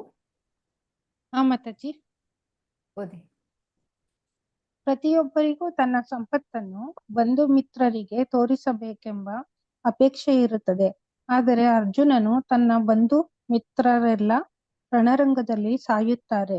ಆದ್ದರಿಂದ ವಿಜಯವನ್ನು ಗಳಿಸಿದ ಮೇಲೆ ತನ್ನ ಸಂಪತ್ತನ್ನು ಹಂಚಿಕೊಳ್ಳಲು ಸಾಧ್ಯವಾಗುವುದಿಲ್ಲ ಎಂದು ಆತಂಕ ಪಡುತ್ತಾನೆ. ಧನ್ಯವಾದ ಮಾತಾಜಿ. ಈಗ ನೀವೀಗ ಒಂದು ಗೃಹ ಪ್ರವೇಶವನ್ನು ಮಾಡ್ತೀರಾ. ಸೊ ಎಲ್ಲರನ್ನು ಕರಿತೀರಾ, ಯಾಕೆ ಅಂದ್ರೆ ನಿಮಗೆ ಆ ಸಂತೋಷವನ್ನು ಹಂಚಿಕೊಳ್ಬೇಕು ಅಂತೇಳಿ ಇರುತ್ತೆ ಅಲ್ವಾ? ಸೊ ಹಾಗೆ ಇಲ್ಲಿ ಅರ್ಜುನನಿಗೆ ಅವನು ಏನ್ ಹೇಳ್ತಾ ಇದ್ದಾನೆ, ಸೊ ಈ ಒಂದು ಯುದ್ಧದಲ್ಲಿ ಎಲ್ಲರೂ ಸತ್ತು ಹೋದ್ರೆ ನಾನು ಯಾರ ಜೊತೆ ಈ ಸಂತೋಷವನ್ನು ಹಂಚಿಕೊಳ್ಳಿ, ನಾನು ವಿಜಯಿ ಆಗಿದ್ದೇನೆ, ಯಾರ ಜೊತೆ ನನ್ನ ಸಂತೋಷವನ್ನು ಹಂಚಿಕೊಳ್ಳಲಿ ಅಂತ ಕೇಳ್ತಾ ಇರೋದು.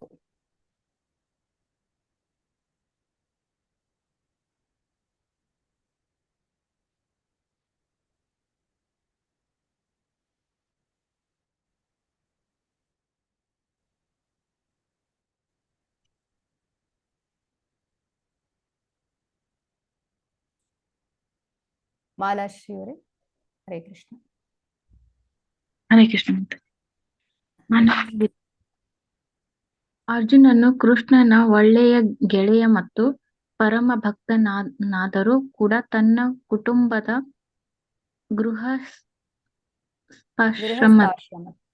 ಗೃಹಸ್ಥಾಶ್ರಮದ ಕುರಿತು ಯೋಚಿಸುತ್ತಿದ್ದಾನೆ. ಗೃಹಸ್ಥನಾಗಿರುವುದರಿಂದ ಕೃಷ್ಣನು ಅಷ್ಟು ಮುಖ್ಯವಲ್ಲ, ನನ್ನ ಕುಟುಂಬವೇ ಮುಖ್ಯ ಎಂದು ಯೋಚಿಸುತ್ತಿದ್ದಾನೆ. ಹೀಗೆ ಅವನು ಯೋಚಿಸಿದರೂ ಕೂಡ ಅವನೊಬ್ಬ ಭಕ್ತನೇ.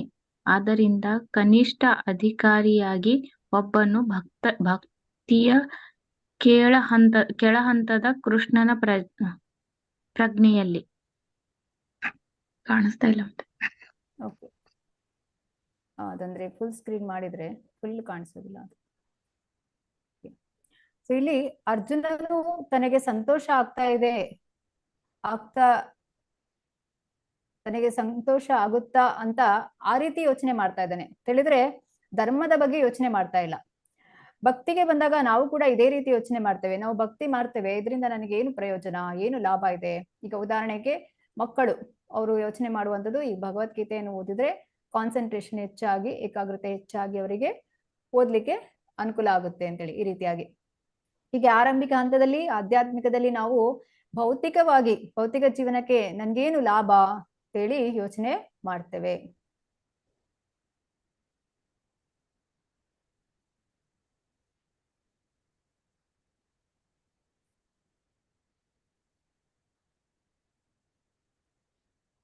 ಪಾಪಮೇವ ಶ್ರೇಯೇದಾಸ್ಮಾನ್, ಇಂತಹ ಆಕ್ರಮಣಕಾರರನ್ನು ಕೊಂದರೆ ನಮಗೆ ಪಾಪವೇ ಘಟಿಸ್ತದೆ. ಏನ್ ಹೇಳ್ತಾ ಇದ್ದಾನೆ ಇಲ್ಲಿ ಅರ್ಜುನ? ಈಗ ಇಲ್ಲಿ ಆತ ತಾಯಿ ಅಂತ ಹೇಳಿದ್ರೆ ಅವರು 6 ರೀತಿಯಾದಂತಹ ಲಕ್ಷಣಗಳನ್ನು ಹೊಂದಿರ್ತಾರೆ. ವಿಷ ಹಾಕಿ ಸಾಯಿಸುವಂಥದ್ದು, ಮನೆಗೆ ಬೆಂಕಿ ಹಚ್ಚಿ ಸಾಯಿಸುವಂಥದ್ದು, ಮತ್ತೆ ಸಂಪತ್ತನ್ನು ಕೊಳ್ಳೆ ಹೊಡೆಯುವಂಥದ್ದು, ಭೂಮಿ ಮಾಡುವಂಥದ್ದು, ಅಥವಾ ಒಬ್ಬ ಬಡದಿಯನ್ನು ಅಪಹರಿಸುವಂಥದ್ದು, ಮಾರಕ ಆಯುಧಗಳಿಂದ ದಾಳಿ ಮಾಡುವಂಥದ್ದು. ಈ ರೀತಿ 6 ರೀತಿಯಾದಂತಹ ಅನ್ಯಾಯವನ್ನು ಮಾಡುವವರನ್ನು ಆತ ತಾಯಿಗಳು ಅಂತ ಕರೀತಾರೆ. ಅಂತವರನ್ನು ಸಾಯಿಸಿದ್ರೆ ಯಾವುದೇ ಪಾಪ ಇಲ್ಲ. ಆದ್ರೆ ಇಲ್ಲಿ ಅರ್ಜುನ ಹೇಳುವಂಥದ್ದು ಇಂಥವರನ್ನು ಸಾಯಿಸಿದ್ರೆ ನಮಗೆ ಪಾಪ ಉಂಟಾಗ್ತದೆ ಅಂತ ಹೇಳಿ.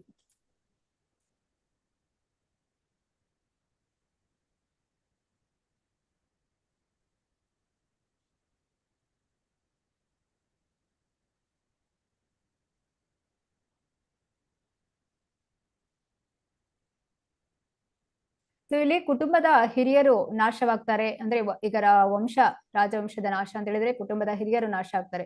ಆ ಯುದ್ಧದಲ್ಲಿ ಎಲ್ಲರೂ ಸತ್ತು ಹೋದ್ರೆ ನಂತರ ಹಿರಿಯರು ಕುಟುಂಬದಲ್ಲಿ ಯಾರು ಮಾರ್ಗದರ್ಶನ ನೀಡ್ತಾರೆ, ರಕ್ಷಣೆಯನ್ನು ನೀಡ್ತಾರೆ, ಅವರ ಸಾವು ಆಗುವಂಥದ್ದು. ಇದು 39ನೇ ಶ್ಲೋಕದಲ್ಲಿ ನೀವು ನೋಡ್ಬೋದು. ನಂತರ ಕುಲಕ್ಷಯವಾದ್ರೆ ಏನಾಗುತ್ತೆ? ಸನಾತನ ಕುಲಧರ್ಮವು ನಾಶವಾಗ್ತದೆ. ಅಂದ್ರೆ ಜನರಿಗೆ ಮಾರ್ಗದರ್ಶನ ಇರೋದಿಲ್ಲ. ಅವರು ಕುಟುಂಬದಲ್ಲಿ ನಡೆಸಬೇಕಾದಂತಹ ಕಾರ್ಯಕ್ರಮಗಳು ಎಲ್ಲವೂ ಕೂಡ ನಿಂತು ಹೋಗ್ತವೆ, ನಾಶವಾಗ್ತದೆ. ನಂತರ ಧರ್ಮವು ನಷ್ಟವಾದ್ರೆ ಕುಟುಂಬವು ಅಧರ್ಮದ ವಶವಾಗ್ತದೆ. ಧರ್ಮವು ನಷ್ಟವಾದ್ರೆ ಅಂದ್ರೆ ಎಲ್ಲಿ ಧರ್ಮ ಕಾರ್ಯ ಆಗೋದಿಲ್ಲವೋ ಅಲ್ಲಿ ಅಧರ್ಮವು ತಾನಾಗಿಯೇ ನಡೆಯುತ್ತದೆ. ಅಧರ್ಮವು ಪ್ರಧಾನವಾದಾಗ ಏನಾಗುತ್ತೆ? ಕುಲಸ್ತ್ರೀಯರು ನೀತಿ ಭ್ರಷ್ಟರಾಗ್ತಾರೆ. ಯಾವಾಗ ಅಂದ್ರೆ ಈಗ ಮಹಿಳೆಗೆ ಮನೆಯಲ್ಲಿ ರಕ್ಷಣೆ ಇರೋದಿಲ್ಲ, ಮಾರ್ಗದರ್ಶಕರು ಇರೋದಿಲ್ಲ ಅಂತ ಹೇಳಿದ್ರೆ ಅಲ್ಲಿ ಏನಾಗ್ತದೆ? ಅದು ಅಧರ್ಮವು ಹೆಚ್ಚಾಗುತ್ತೆ. ನಂತರ ನೀತಿ ಭ್ರಷ್ಟವಾದಾಗ ಅನಿಷ್ಟ ಸಂತಾನ ಸೃಷ್ಟಿಯಾಗ್ತದೆ. ಅದರಿಂದ ಏನಾಗುತ್ತೆ? ಸಮುದಾಯ ಯೋಜನೆಗಳು ಮತ್ತು ಕುಟುಂಬ ಕಲ್ಯಾಣ ಚಟುವಟಿಕೆಗಳು ನಾಶವಾಗುತ್ತದೆ. ಇಲ್ಲಿ ಸಮುದಾಯ ಯೋಜನೆ ಅಂತ ಹೇಳಿದ್ರೆ ಕುಟುಂಬದಲ್ಲಿ ಏನಾದ್ರೂ ಒಂದು ಅಭಿವೃದ್ಧಿ ಕಾರ್ಯ ಮಾಡಿರ್ತಾರೆ. ಸೊ ಪ್ರತಿಯೊಬ್ಬರಿಗೂ ಕೂಡ ಒಂದು ಯೋಜನೆ ಇರ್ತದೆ. ಈಗ ಮಕ್ಕಳು ಈಗ ವಿದ್ಯಾಭ್ಯಾಸ ಮಾಡಿ ಮುಂದೆ ಅವರಿಗೆ ಇಂಥದ್ದೊಂದು ಉದ್ಯೋಗ ಸಿಗ್ಬೇಕು, ಈ ರೀತಿಯಾದ ಎಲ್ಲ ಯೋಜನೆಯನ್ನು ನಾವು ಮಾಡಿರ್ತೇವೆ. ಹಾಗೆ ಕುಟುಂಬ ಕಲ್ಯಾಣ ಚಟುವಟಿಕೆಗಳು ಅಂದ್ರೆ ಎಲ್ಲಾ ಯೋಜನೆಗಳನ್ನು ಮಾಡಿರ್ತಾರೆ, ಅದೆಲ್ಲವೂ ಕೂಡ ನಾಶವಾಗಿ ಹೋಗ್ತದೆ ಅಂತ ಹೇಳಿ ಅರ್ಜುನನು ಇಲ್ಲಿ ಒಂದರ ನಂತರ ಒಂದು ಕಾರಣಗಳನ್ನು ಕೊಡ್ತಾ ಹೋಗ್ತಾನೆ.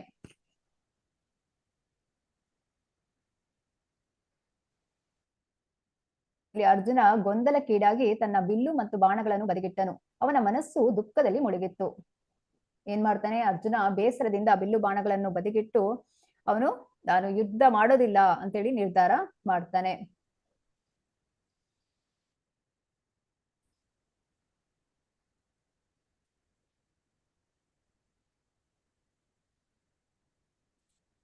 ಪಲ್ಲವಿ ಮಾತಾಜಿ.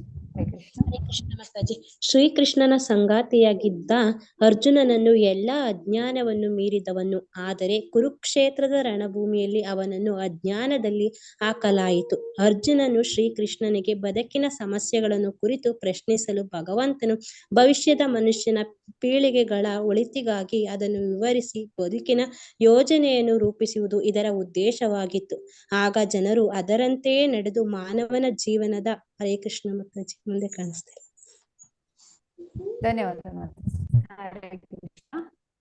ಸೊ ಇಲ್ಲಿ ಅರ್ಜುನನು ಅಜ್ಞಾನಿ ಆಗಿಲ್ಲ, ಆದ್ರೆ ಇಲ್ಲಿ ಭಗವಂತ ಅವನನ್ನು ಆ ಒಂದು ಗೊಂದಲಕ್ಕೆ ಈಡು ಮಾಡಿದ್ದಾನೆ ಅಂತ ಹೇಳಿ. ಯಾಕಂದ್ರೆ ಅರ್ಜುನನು ಇಲ್ಲಿ ಅರ್ಜುನನನ್ನು ನಿಮಿತ್ತವಾಗಿರಿಸಿಕೊಂಡು ಭಗವಂತ ಆತನ ಮೂಲಕ ಈ ಗೀತೆಯನ್ನು ನಮಗೆ ಕೊಡ್ತಾ ಇದ್ದಾನೆ. ಹೇಗೆ ಅಂತ ಹೇಳಿದ್ರೆ, ಒಂದು ಹಸುವಿನಿಂದ ಹಾಲನ್ನು ಕರಿಬೇಕಾದ್ರೆ ಮೊದಲು ಕರುವನ್ನು ಬಿಡ್ತಾರೆ. ಕರು ಸ್ವಲ್ಪ ಹಾಲು ಕುಡಿದ ನಂತರ ಮತ್ತೆ ಹಾಲನ್ನು ಕರೆದುಕೊಳ್ಳುವುದು ಅಂತ ಹೇಳಿದ್ರೆ, ಕರುವಿಗೆ ಹಾಲನ್ನು ಪೂರ್ತಿ ಬಿಟ್ಟರೆ ಏನಾಗುತ್ತೆ, ಅದಕ್ಕೆ ಅಜೀರ್ಣ ಆಗುತ್ತೆ. ಹಾಗೆ ಇಲ್ಲಿ ಅರ್ಜುನನಿಗೆ ಎಷ್ಟು ಬೇಕೋ ಅಷ್ಟು ಮಾತ್ರ ಇಲ್ಲಿ ಅಂತ ನಾವು ತಿಳಿಬೇಕು ವಿಚಾರಗಳಿದೆ. ಆದ್ರೆ ಇದು ಸಮಸ್ತ ಮನುಕುಲಕ್ಕೆ ಬೇಕಾದಂತಹ, ಎಲ್ಲರ ಒಳಿತಿಗಾಗಿ ಬೇಕಾದಂತಹ ಎಲ್ಲಾ ವಿಚಾರಗಳು ಕೂಡ ಇದರಲ್ಲಿ ಇದೆ, ಭಗವದ್ಗೀತೆಯಲ್ಲಿ ಇದೆ. ಅದಕ್ಕೋಸ್ಕರ ಇಲ್ಲಿ ಅರ್ಜುನನನ್ನು ಒಂದು ಕರುವಿನ ರೂಪದಲ್ಲಿ ಉಪಯೋಗಿಸ್ತಾ ಕೊಳ್ತಾ ಇದ್ದಾನೆ ಭಗವಂತ.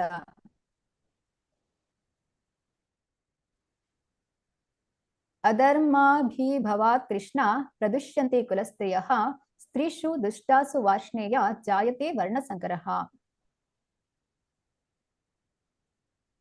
ಹೇ ಕೃಷ್ಣ, ಕುಟುಂಬದಲ್ಲಿ ಅಧರ್ಮವು ಪ್ರಧಾನವಾದಾಗ ಕುಲಸ್ತ್ರೀಯರು ನೀತಿಭ್ರಷ್ಟರಾಗಿ ಅನಿಷ್ಟ ಸಂತಾನ ಸೃಷ್ಟಿಯಾಗುತ್ತದೆ.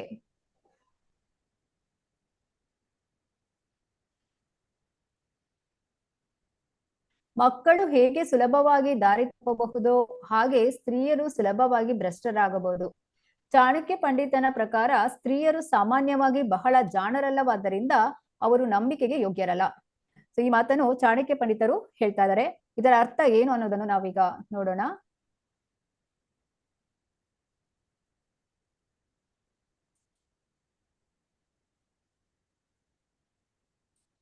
ಮಧುಶ್ರೀ ಮಾತಾಜಿ ಹೇಳ್ತೀರಾ? ಹರೇ ಕೃಷ್ಣ ಮಾತಾಜಿ. ರಾಜಕಾರಣಿ ಮತ್ತು ಮಹಿಳೆಯನ್ನು ಎಂದಿಗೂ ನಂಬಬಾರದು ಎಂದು ಚಾಣಕ್ಯ ಪಂಡಿತರು ಹೇಳುತ್ತಾರೆ. ಆದರೆ ಒಬ್ಬ ಮಹಿಳೆ ಕೃಷ್ಣ ಪ್ರಜ್ಞೆಗೆ ಬಂದಾಗ ಆ ಸನ್ನಿವೇಶವು ಭಿನ್ನವಾಗುತ್ತದೆ. ನಾವು ಇಲ್ಲಿ ಸಾಧಾರಣ ಮಹಿಳೆಯರ ಬಗ್ಗೆ ಮಾತನಾಡುತ್ತಿದ್ದೇವೆ. ಇನ್ನೊಂದು ಕಡೆ ಕೃಷ್ಣನು ಹೇಳುತ್ತಾನೆ, ಸ್ತ್ರೀಯೋ ವೈಶ್ಯಾಸ್ತಥ. ಧನ್ಯವಾದ ಮಾತಾಜಿ. ಹರೇ ಕೃಷ್ಣ. ಸ್ತ್ರೀಯೋ ವೈಶ್ಯಾಸ್ತಥ.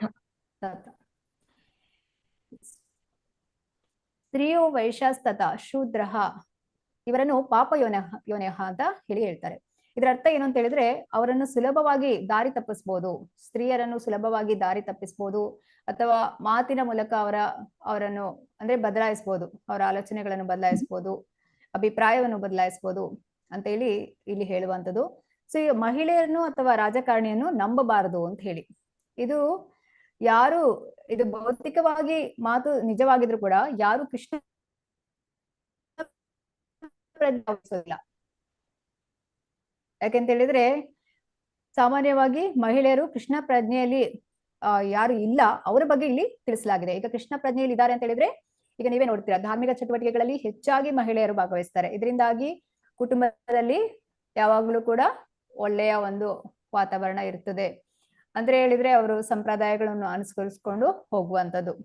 ಹಾಗಾಗಿ ಯಾರು ಕೃಷ್ಣ ಪ್ರಜ್ಞೆಯಲ್ಲಿ ಇಲ್ಲ ಅವರ ಬಗ್ಗೆ ಇಲ್ಲಿ ಹೇಳುವಂಥದ್ದು.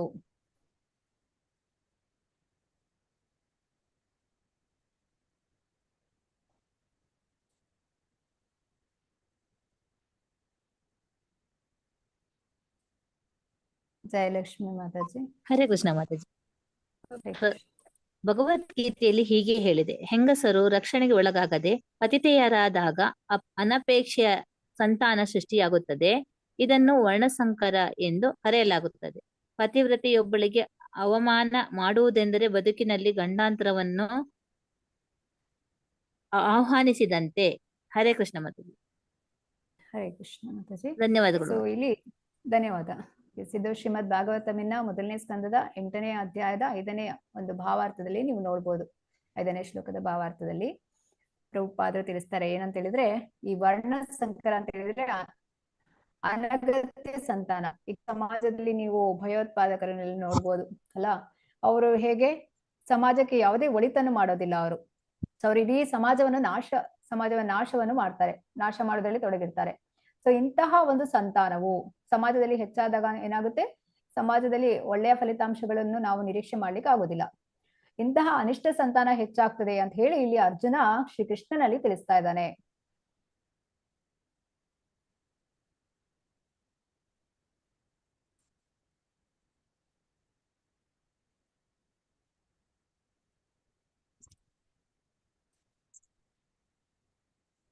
ಹರೇ ಕೃಷ್ಣ.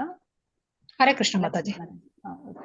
ಭಗವಂತನ ಸಹಜ ಭಕ್ತನಾದ ಅರ್ಜುನನಿಗೆ ದುಷ್ಕೃತ್ಯ ಮಾಡಿದ ತನ್ನ ದಾಯಾದಿಗಳು ಮತ್ತು ಸಹೋದರರಿಗೆ ಪ್ರತಿಕಾರ ಮಾಡಲು ಇಷ್ಟವಿರಲಿಲ್ಲ. ಆದರೆ ಅವರೆಲ್ಲರೂ ಹತರಾಗಬೇಕು ಎನ್ನುವುದು ಭಗವಂತನ ಯೋಜನೆ. ಹರೇ ಕೃಷ್ಣ ಮಾತಾಜಿ. ಹರೇ ಕೃಷ್ಣ. ಧನ್ಯವಾದ. ಸೊ ಇಲ್ಲಿ ಅರ್ಜುನ ಹೇಳೋದು ಕೃಷ್ಣನ ಬಳಿ ಏನಂತ ಹೇಳಿದ್ರೆ, ಸರಿ ಇವರೆಲ್ಲ ನಮಗೆ ಅನ್ಯಾಯ ಮಾಡಿದ್ದಾರೆ, ಹಾಗಂತೇಳಿ ನಾವ್ಯಾಕೆ ಪ್ರತಿಕಾರವನ್ನು ತೀರ್ಸ್ಕೊಳ್ಬೇಕು, ಬೇಡ ಅಂತ ಹೇಳಿ ಅಂತ ಹೇಳಿದ್ರೆ ಎಷ್ಟೇ ಅಂದ್ರೂ ಕೂಡ ಅವರು ನಮ್ಮ ಸಂಬಂಧಿಕರಲ್ವಾ ಅಂತ ಹೇಳ್ತಾನೆ. ಅಂದ್ರೆ ಅವರಿಗೆ ಪ್ರತಿಕಾರವನ್ನು ಮಾಡುವುದಿಲ್ಲ, ಹಾಗಾಗಿ ನಾನು ಅವರಿಗೆ ಪ್ರತಿಕಾರವನ್ನು ಮಾಡುವುದಿಲ್ಲ ಅಂತ ಅರ್ಜುನ ಹೇಳ್ತಾನೆ. ಅದಕ್ಕೆ ಭಗವಂತ ಏನ್ ಹೇಳ್ತಾನೆ ಅಂತ ಹೇಳಿದ್ರೆ, ಇವರೆಲ್ಲರೂ ಕೂಡ ಹತರಾಗ್ಬೇಕು, ಇವರು ಯಾರು ಕೂಡ ಉಳಿಯೋದಕ್ಕೆ ಅರ್ಹರಲ್ಲ. ಯಾಕಂತ ಹೇಳಿದ್ರೆ ಪತಿವ್ರತ ಸ್ತ್ರೀಗೆ ಯಾರು ಅವಮಾನ ಮಾಡಿದ್ದಾರೋ ಅಂತವರು ಜೀವನದಲ್ಲಿ ಗಂಡಾಂತರವನ್ನು ಆಹ್ವಾನಿಸಿದಂತೆ. ಯಾರೆಲ್ಲ ಅವಮಾನಕ್ಕೆ ಕಾರಣರಾಗಿದ್ರು ಅವ್ರು ಯಾರು ಕೂಡ ಉಳಿಯೋದಿಲ್ಲ, ಎಲ್ಲರೂ ಕೂಡ ನಾಶವಾಗಿ ಹೋಗ್ತಾರೆ. ಇದು ಭಗವಂತನ ಯೋಜನೆ ಆಗಿದೆ. ಸೊ ಇಲ್ಲಿ ಅರ್ಜುನ ಯುದ್ಧ ಮಾಡ್ಲಿಲ್ಲ ಅಂತ ಹೇಳಿದ್ರು ಕೂಡ ಭಗವಂತ ಯಾರನ್ನಾದ್ರೂ ಆ ಒಂದು ಯುದ್ಧ ಮಾಡಿಸೇ ಮಾಡ್ತಾನೆ, ಯಾರನ್ನಾದ್ರೂ ಕೈಯಲ್ಲಿ ಮಾಡಿಸ್ತಾನೆ, ಇನ್ನೊಬ್ಬರ ಕೈಯಲ್ಲಿ ಯುದ್ಧ ಮಾಡಿಸ್ತಾನೆ. ಹೇಳಿದ್ರೆ ಭಗವಂತ ಏನ್ ಮಾಡ್ತಾನೆ ಅಂದ್ರೆ ತನ್ನ ಭಕ್ತರಿಗೆ ಒಂದು ಕಾರ್ಯದ ಒಂದು ಮಹತ್ವ ಕೊಡ್ಲಿಕ್ಕೆ ಇಷ್ಟಪಡ್ತಾನೆ. ಅಂದ್ರೆ ಭಗವಂತ ತಾನು ಮಾಡಿದೆ ಅಂತ ಹೇಳಿಕೊಳ್ಳೋದಕ್ಕಿಂತ ತನ್ನ ಭಕ್ತ ಮಾಡಿದಾನೆ ಅಂತ ಹೇಳಿಸ್ಕೊಳ್ಳೋದಕ್ಕೆ ಹೆಚ್ಚು ಇಷ್ಟಪಡ್ತಾನೆ. ಆದ್ರಿಂದ ಭಗವಂತ ಅರ್ಜುನನಿಗೆ ಈ ಒಂದು ಕಾರ್ಯವನ್ನು ಮಾಡ್ಲಿಕ್ಕೆ ಹೇಳಿದಾನೆ, ಇಷ್ಟಪಡ್ತಿದ್ದಾನೆ. ಈಗ ಹಿಂಸೆಗೂ ಅದರ ಪ್ರಯೋಜನವಿದೆ ಅಂತ ಹೇಳಿದ್ರೆ, ಇದು ಈಗ ಯುದ್ಧ ಮಾಡೋದು ಅಂತ ಹೇಳಿದ್ರೆ ಹಿಂಸೆ ಅಲ್ವಾ. ಸೊ ಈಗ ಇಲ್ಲಿ ಮಾಡ್ತಾ ಇರುವಂತದ್ದು ಹಿಂಸೆಯನ್ನು ಸಾಮಾನ್ಯವಾಗಿ ನಾವು ತಪ್ಪು ಅಂತ ಹೇಳ್ತೇವೆ, ಹಿಂಸೆಯನ್ನು ಮಾಡಬಾರ್ದು. ಆದ್ರೆ ಹಿಂಸೆಗೂ ಕೂಡ ತನ್ನದೇ ಆದಂತಹ ಪ್ರಯೋಜನವಿದೆ. ಪ್ರತಿಯೊಂದು ವಸ್ತುವಿಗೂ ಅದರದೇ ಆದ ಸರಿಯಾದ ಪ್ರಯೋಜನವಿದೆ. ಇದೇ ರೀತಿ ಹಿಂಸೆಗೂ ಅದರ ಪ್ರಯೋಜನವಿದೆ. ಕೆಲವೊಮ್ಮೆ ಹಿಂಸೆಯನ್ನು ಮಾಡಿಯೇ ಸಮಾಜವನ್ನು ಸರಿದಾರಿಗೆ ತರಬೇಕಾಗ್ತದೆ. ಈಗ ಉದಾಹರಣೆಗೆ ಚಾಕುವನ್ನು ನಾವು ತರಕಾರಿಗಳನ್ನು ತುಂಡು ಮಾಡ್ಲಿಕ್ಕೆ ಕೂಡ ಉಪಯೋಗಿಸ್ತೇವೆ, ಹಾಗೂ ಶಸ್ತ್ರಚಿಕಿತ್ಸೆಗೂ ಕೂಡ ವೈದ್ಯರು ಉಪಯೋಗಿಸ್ತಾರೆ. ಸೊ ಇದು ಒಳಿತಿಗಾಗಿತ್ತು, ಆಯ್ತು. ನಂತರ ಈಗ ಕಳ್ಳರು, ದರೋಡೆಕೋರರು ಕೊಲೆಗೆ ಕೂಡ ಉಪಯೋಗಿಸ್ತಾರೆ, ಅದು ಕೆಟ್ಟದಕ್ಕಾಯ್ತು. ಸೊ ಹೀಗೆ ಹಿಂಸೆ ಎನ್ನುವಂಥದ್ದು ಕೂಡ ಅಂತ ಹೇಳಿದ್ರೆ ಇಲ್ಲಿ ಕ್ಷತ್ರಿಯನ ಧರ್ಮ ಏನಾಗಿರುತ್ತೆ, ಅವನು ಯುದ್ಧ ಮಾಡ್ಬೇಕು. ಸೊ ಇಲ್ಲಿ ಅವನ ಕೈಯಲ್ಲಿ ಧರ್ಮ ರಕ್ಷಣೆ ಆಗ್ಬೇಕು. ಸೊ ಅದಕ್ಕೆ ಉಪಯೋಗ ಆಗ್ತಾ ಇದೆ ಅಂತ ಹೇಳಿ, ಹಾಗಾಗಿ ಹಿಂಸೆ ಎಲ್ಲಾ ಕಡೆ ಕೆಟ್ಟದ್ದು ಅಂತ ಹೇಳೋದಕ್ಕೆ ಆಗೋದಿಲ್ಲ. ಸೊ ನಿಮಗೀಗ ಬ್ರೇಕ್ಔಟ್ ರೂಮ್ ಇದೆ, ಹಿಂಸೆಗೂ ಅದರ ಪ್ರಯೋಜನವಿದೆ. ಬ್ರೇಕ್ಔಟ್ ರೂಮಿಗೆ ಪ್ರಭುಪಾದರ ಭಾವಾರ್ಥ ನೀವು 2ನೇ ಅಧ್ಯಾಯದ 21ನೇ ಆ ಒಂದು ಭಾವಾರ್ಥವನ್ನು ಓದಿ ಚರ್ಚಿಸಬೇಕು. ಹಿಂಸೆಯನ್ನು ಯಾವಾಗ ಸಮರ್ಥಿಸಲಾಗ್ತದೆ ಪ್ರಶ್ನೆ. ಸರ್ವಪ್ರಿಯನಾದ ಕೃಷ್ಣನು ಅರ್ಜುನನನ್ನು ಯುದ್ಧಕ್ಕೆ ಏಕೆ ಪ್ರಚೋದಿಸಿದನು? ಒಂದು, ಹಿಂಸೆಯನ್ನು ಯಾವಾಗ ಸಮರ್ಥಿಸಲಾಗ್ತದೆ. ಮತ್ತೊಂದು ಪ್ರಶ್ನೆ, ಸರ್ವಪ್ರಿಯನಾದ ಕೃಷ್ಣನು ಅರ್ಜುನನನ್ನು ಯುದ್ಧಕ್ಕೆ ಏಕೆ ಪ್ರಚೋದಿಸಿದನು? ಸೊ ಈ ಒಂದು ಪ್ರಶ್ನೆಗಳಿಗೆ ನೀವು ಚರ್ಚೆ ಮಾಡಿ ಉತ್ತರವನ್ನು ಕಂಡುಕೊಂಡು ನಿಮ್ಮ ಗುಂಪಿನಲ್ಲಿ ಒಬ್ಬರನ್ನು ಆಯ್ಕೆ ಮಾಡಿ ಅವರಿಲ್ಲಿ ಹೇಳಬೇಕು, ಪ್ರೆಸೆಂಟ್ ಮಾಡಬೇಕು. ನಿಮಗೆ ಚರ್ಚೆ ಮಾಡಲಿಕ್ಕೆ 3 ನಿಮಿಷಗಳ ಕಾಲಾವಕಾಶ ಮತ್ತೆ 2 ನಿಮಿಷಗಳ ಕಾಲ ನೀವು ಅದನ್ನು ಹೇಳೋದಕ್ಕೆ. ಹರೇ ಕೃಷ್ಣ. ಸೊ ಇದರಲ್ಲಿ ಯಾರಿಗಾದ್ರೂ ಡೌಟ್ ಇದ್ರೆ, ಪ್ರಶ್ನೆಗಳಿದ್ರೆ ಹ್ಯಾಂಡ್ ರೈಸ್ ಮಾಡಿ ಕೇಳ್ಬೋದು. ಇಲ್ಲಾಂದ್ರೆ ನಾವು ಬ್ರೇಕ್ಔಟ್ ರೂಮ್ಸ್ 32 ಜನ, 31, 8 ಬ್ರೇಕ್ಔಟ್.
ಸೊ 6 ರೂಮ್ಸ್ ಇದೆ. 6 ಅಂತ ಹೇಳಿದ್ರೆ 5 ಜನ ಬರ್ತೀರಿ ಅನ್ಸುತ್ತೆ.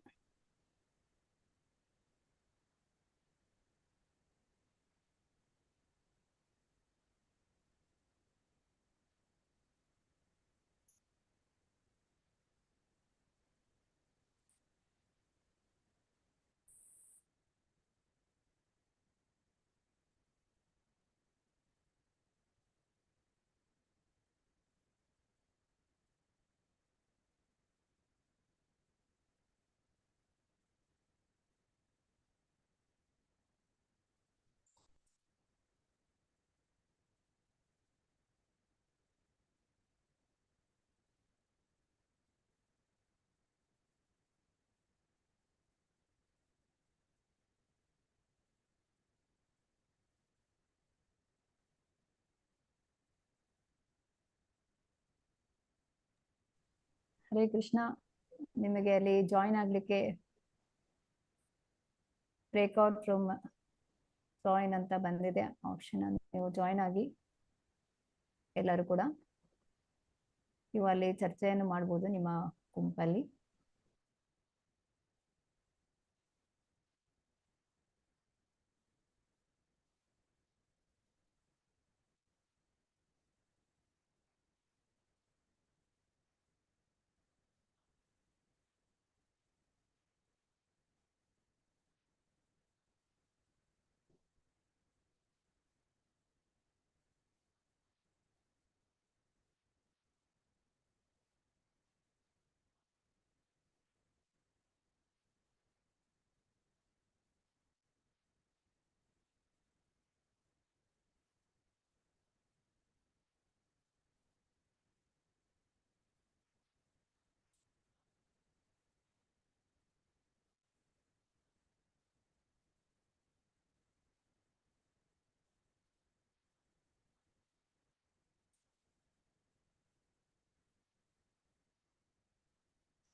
ಹರೇ ಕೃಷ್ಣ. ಜೂಮ್ ಚಾಟ್ ನಲ್ಲಿ ನಿಮಗೆ ಅಟೆಂಡೆನ್ಸ್ ಲಿಂಕ್ ಶೇರ್ ಮಾಡಲಾಗಿದೆ. ಸೊ ಎಲ್ಲರೂ ಕೂಡ ಮೊದಲಿಗೆ ಒಂದು ಲಿಂಕ್ ಅಲ್ಲಿ ಇದು ಫಿಲ್ ಮಾಡಿ ಮತ್ತೆ ಒಬ್ಬೊಬ್ಬರಾಗಿ ಪ್ರೆಸೆಂಟ್ ಮಾಡಬಹುದು.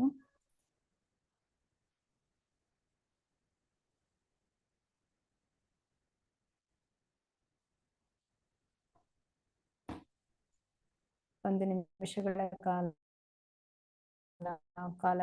ಅಟೆಂಡೆನ್ಸ್ ಲಿಂಕ್ ಅಲ್ಲಿ ಅಟೆಂಡೆನ್ಸ್ ಅನ್ನು ಕೊಡಬಹುದು.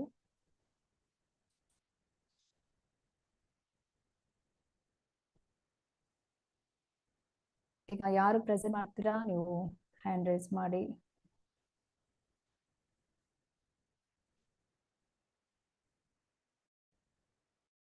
ಗುಂಪಿನಲ್ಲಿ ಚರ್ಚೆ ಮಾಡಿದ್ದೀರಾ? ಇದನ್ನು ಯಾರು ಹೇಳ್ತೀರಾ? ನಿಮ್ಮ ಗುಂಪಿನಿಂದ ಒಬ್ಬರನ್ನು ಆಯ್ಕೆ ಮಾಡಿದಿರಲ್ವಾ? ಸರಿ, 2 ನಿಮಿಷಗಳ ಕಾಲ ಅವಕಾಶ ನಿಮಗೆ. ಮಥುರಾ ಮಾತಾ ದೇವಕಿ ದಾಸಿ ಹೇಳಿ ಮಾತಾಜಿ. ಹರೇ ಕೃಷ್ಣ. ಅನ್ಮ್ಯೂಟ್ ಮಾಡಿ. ಎಸ್, ಲಕ್ಷ್ಮಿ ಮಾತಾಜಿ. ಹರೇ ಕೃಷ್ಣ.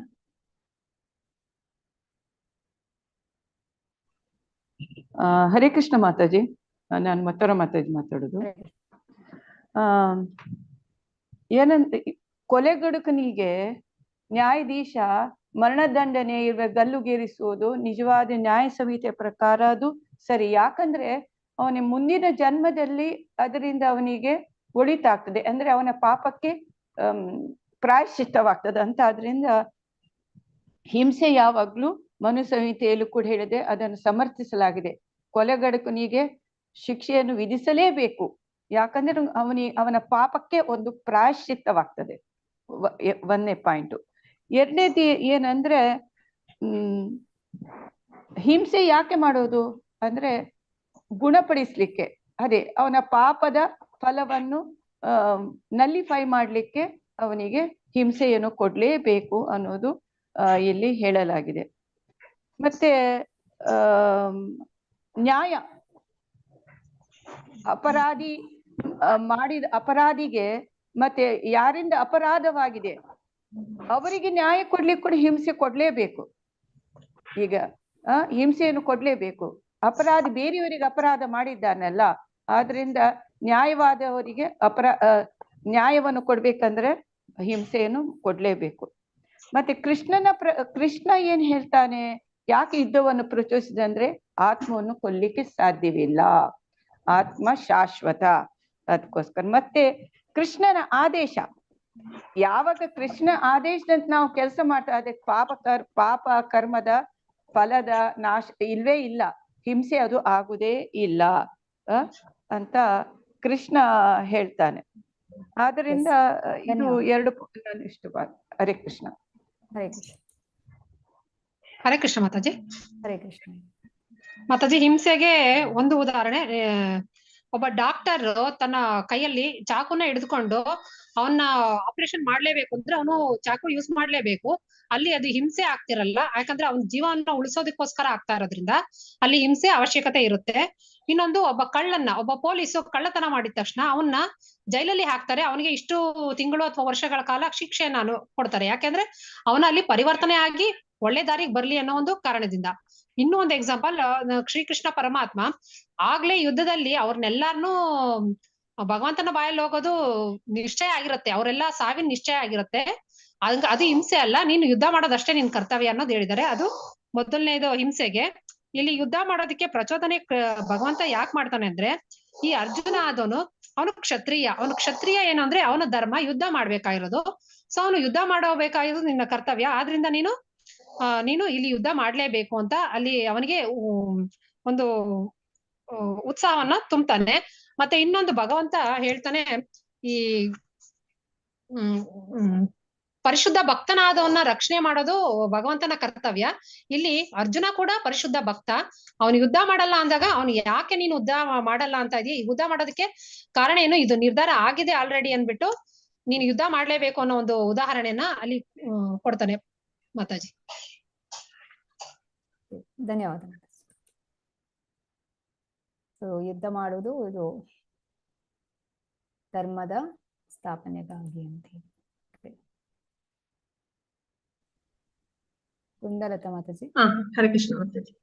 ಇಲ್ಲಿ ಕೃಷ್ಣ ಅರ್ಜುನನನ್ನ ಇಲ್ಲಿ ನಿಯೋಜನೆ ಮಾಡಿದಾನೆ ಹಿಂಸೆಯನ್ನ ಯಾಕೆ ನೀನು ಮಾಡ್ಬೇಕು ಅಂತ. ನಮಗೆ ಸಾಧಾರಣ ನಮ್ಮ ಕಣ್ಣಿಗೆ ಅದು ಹಿಂಸೆ ಅಂತ ಕಂಡು ಸಹ ಅರ್ಜುನ ಮಾಡುವಂತದ್ದು ಅಲ್ಲಿ ಹಿಂಸೆ ಅಲ್ಲ. ಯಾಕಂದ್ರೆ ಕೃಷ್ಣ ಆಲ್ರೆಡಿ ಅಲ್ಲಿ ಸೇರಿದಂತಹ ಆ ಅಧರ್ಮಿಗಳನ್ನ ಕೊಂದಾಗಿದೆ ಅನ್ನೋದು ಗೊತ್ತು.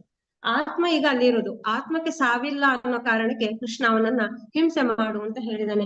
ಶೀಲಪ್ರಪಾದರು ಕೆಲವು ಕಡೆ ಉಲ್ಲೇಖ ಮಾಡಿದ್ದಾರೆ, ಸ್ವಾತಂತ್ರ್ಯ ಬಂದಾಗ ಮಹಾತ್ಮ ಗಾಂಧೀಜಿಯವರು ಅಹಿಂಸೆಯ ರೂಪದಲ್ಲಿ ನಾನು ಯುದ್ಧವನ್ನ ಗೆದ್ದು ಬಿಡ್ತೇನೆ ಬ್ರಿಟಿಷರ ಪರವ ಅಂತ ಹೇಳಿದಂತೆ. ಶೀಲಪ್ರಪಾದ ಹೇಳ್ತಾರೆ, ಅಲ್ಲ, ಅಹಿಂಸೆಯಿಂದ ಯುದ್ಧವನ್ನ ಗೆಲ್ಲಲಿಕ್ಕೆ ಸಾಧ್ಯ ಇಲ್ಲ. ಎಲ್ಲಿ ಬೇಕೋ ಅಲ್ಲಿ ಅಧರ್ಮಿಗಳನ್ನ ನಿರ್ನಾಮ ಮಾಡ್ಬೇಕಿದ್ರೆ ಹಿಂಸೆ ಮಾಡ್ಲೇಬೇಕು. ಅದು ಹಿಂಸೆ ಅಂತ ಅನ್ನಿಸುವುದಿಲ್ಲ ಅನ್ನೋದನ್ನ ಪ್ರಪಾದರು ನಮಗೆ ತೋರಿಸಿಕೊಟ್ಟಿದ್ದಾರೆ. ಇನ್ನು ನೆಕ್ಸ್ಟ್ ಹೇಳುದು, ಅರ್ಜುನನನ್ನ ಕೃಷ್ಣ ನಿಯೋಜನೆ ಮಾಡಿದ್ದಾನೆ ಏಕೆ ಇಲ್ಲಿ ಅಂತ. ಒಬ್ಬ ಭಕ್ತನನ್ನು ತನ್ನ ಅವನ ಒಂದು ಗುಣಗಳನ್ನ ಪ್ರಪಂಚಕ್ಕೆ ತಿಳಿಸಲು ಸುಗ ಕೃಷ್ಣ ಅರ್ಜುನನನ್ನ ಇಲ್ಲಿ ಚಾಯ್ಸ್ ಮಾಡಿದ್ದಾನೆ. ಈಗ ಅರ್ಜುನ ಕೃಷ್ಣನೇ ಕೊಲ್ಬಹುದಿತ್ತೇನೋ ಅವರನ್ನೆಲ್ಲ, ಆದ್ರೆ ಕೊಲ್ಬಹುದಿತ್ತು ಬಹಳ ಸುಲಭವಾಗಿ ಕಣ್ಣು ಮುಚ್ಚಿ ತೆರೆಯುವುದರಲ್ಲಿ. ಬಟ್ ಇಲ್ಲಿ ಅರ್ಜುನನ ಒಂದು ಪ್ರತಿಭೆ ಮತ್ತು ಅವನ ಭಕ್ತಿಯ ಒಂದು ಪರಾಕಾಷ್ಠತೆಯನ್ನ ಹೊಗಳಿಕೋಸ್ಕರ ಕೃಷ್ಣ ಅರ್ಜುನನನ್ನ ಇಲ್ಲಿ ಯುದ್ಧಕ್ಕೆ ನಿಯೋಜನೆ ಮಾಡಿದ್ದಾನೆ. ಕೃಷ್ಣ. ಹರೇ ಕೃಷ್ಣ ಮಾತಾಜಿ, ಧನ್ಯವಾದಗಳು.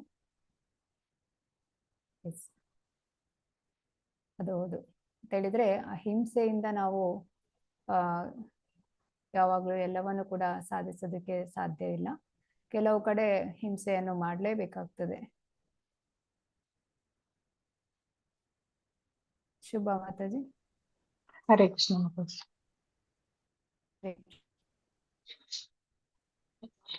ಹರೇ ಕೃಷ್ಣ ಮಾತಾಜಿ. ಹರೇ ಕೃಷ್ಣ. ಯಾವುದೇ ಕಾರ್ಯವನ್ನು ಮಾಡ್ಬೇಕಾದ್ರೂ ಕೃಷ್ಣ ಪ್ರಜ್ಞೆಯಲ್ಲಿ ಮಾಡಿದ್ರೆ ಅದು ಅಹಿಂಸೆ ಆಗೋದಿಲ್ಲ. ಮತ್ತೆ ಇನ್ನೊಂದು ಎಕ್ಸಾಂಪಲ್ ಆಲ್ರೆಡಿ ಬೇರೆಯವರು ಅಲ್ಲ ಅಹಿಂಸೆ ಆಗೋದಿಲ್ಲ.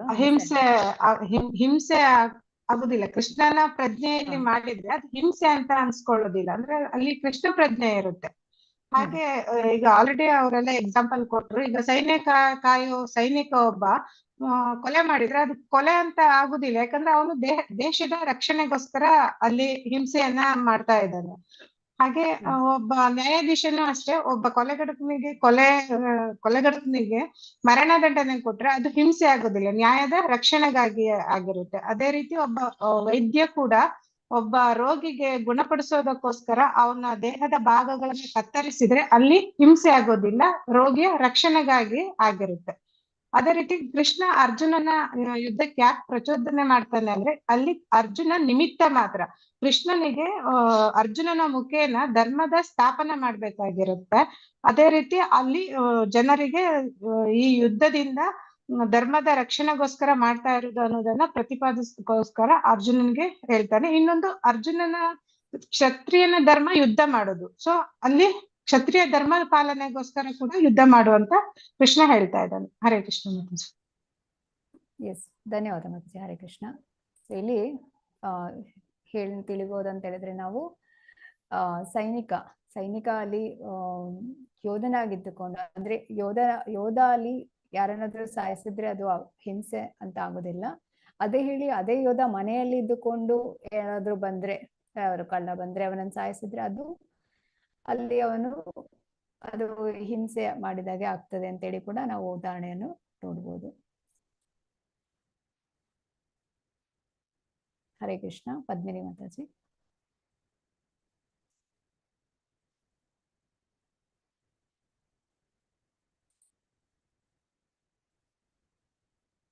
ಹರೇ ಕೃಷ್ಣ. ಪದ್ಮಿನಿ ಮಾತಾಜಿ, ಅನ್ಮ್ಯೂಟ್ ಮಾಡಿ.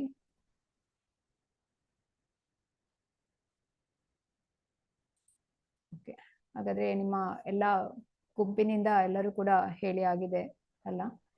ಯಾರು ಕೂಡ ಹೇಳಲಿಕ್ಕೆ ಬಾಕಿ ಇದ್ರೆ ಹ್ಯಾಂಡ್ ರೈಸ್ ಮಾಡ್ಬೋದು.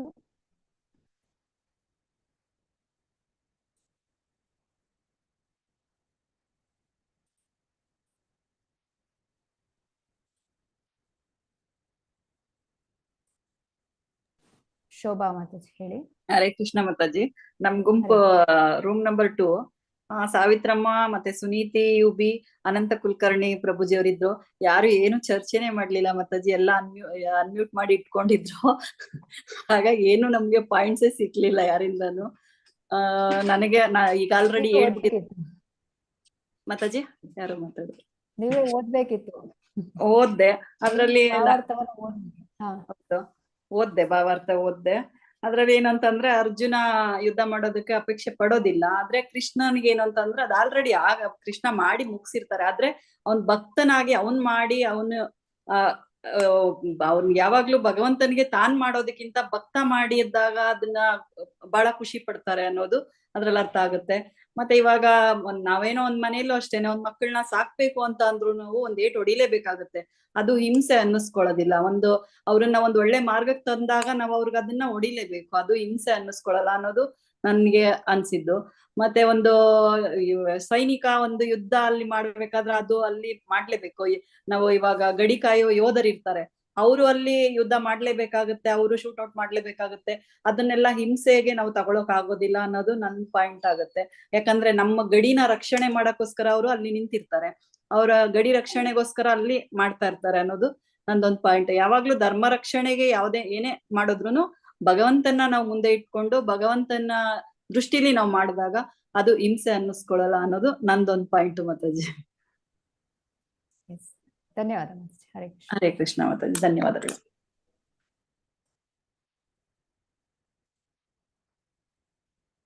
ಹರೇ ಕೃಷ್ಣ ಮಾತಾಜಿ. ಹರೇ ಕೃಷ್ಣ. ಇದು ಕೃಷ್ಣನಿಗಾಗಿ ಯುದ್ಧ ಮಾಡುವಾಗ ಆಗುವ ಹಿಂಸೆನೇ ಅಲ್ಲ ಅಂತ ಹೇಳ್ತಾರೆ.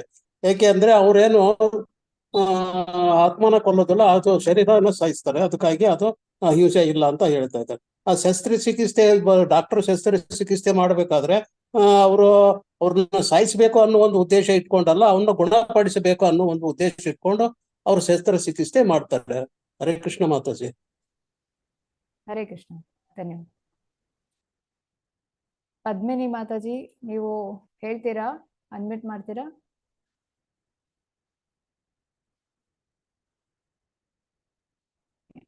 ಸೊ ಎಲ್ಲರೂ ಚೆನ್ನಾಗಿ ಹೇಳಿದ್ರಿ.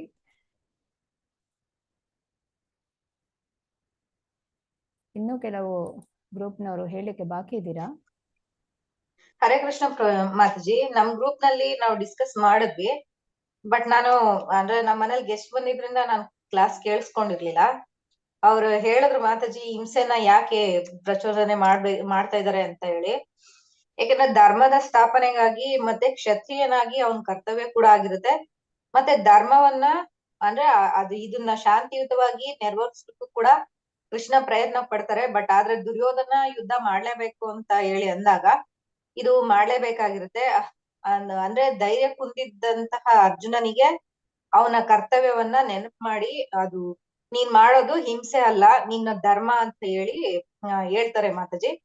ಆಮೇಲೆ ಇಷ್ಟೊತ್ತರ್ಗು ಹೇಳಿದ್ರು ನಾವು ದೇಹ ಅಲ್ಲ ಆತ್ಮ ಅಂತ. ಅದು ನೆಕ್ಸ್ಟ್ ಚಾಪ್ಟರ್ ಬರುತ್ತೆ ಮಾತಾಜಿ. ಅದನ್ನ ಇದಕ್ಕೆ ಕನೆಕ್ಟ್ ಮಾಡಿದ್ರೆ ಸರಿಯಾಗಲ್ಲ ಅಂತ ಅನ್ಕೊಂತೀನಿ.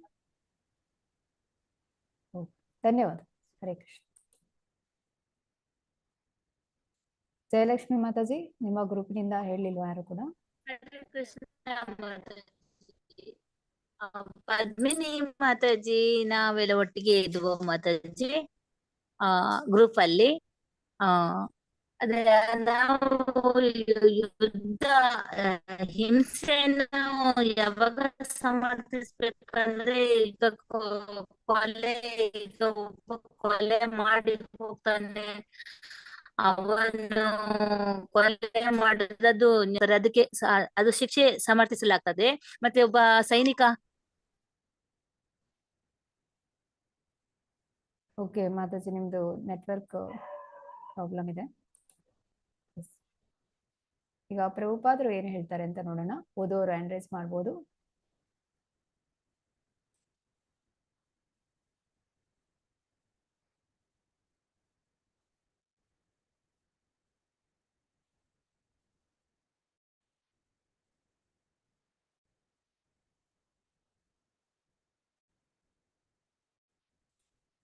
ಲಕ್ಷ್ಮೀ ಕಂಬ್ಳೆ ಮಾತಾಜಿ.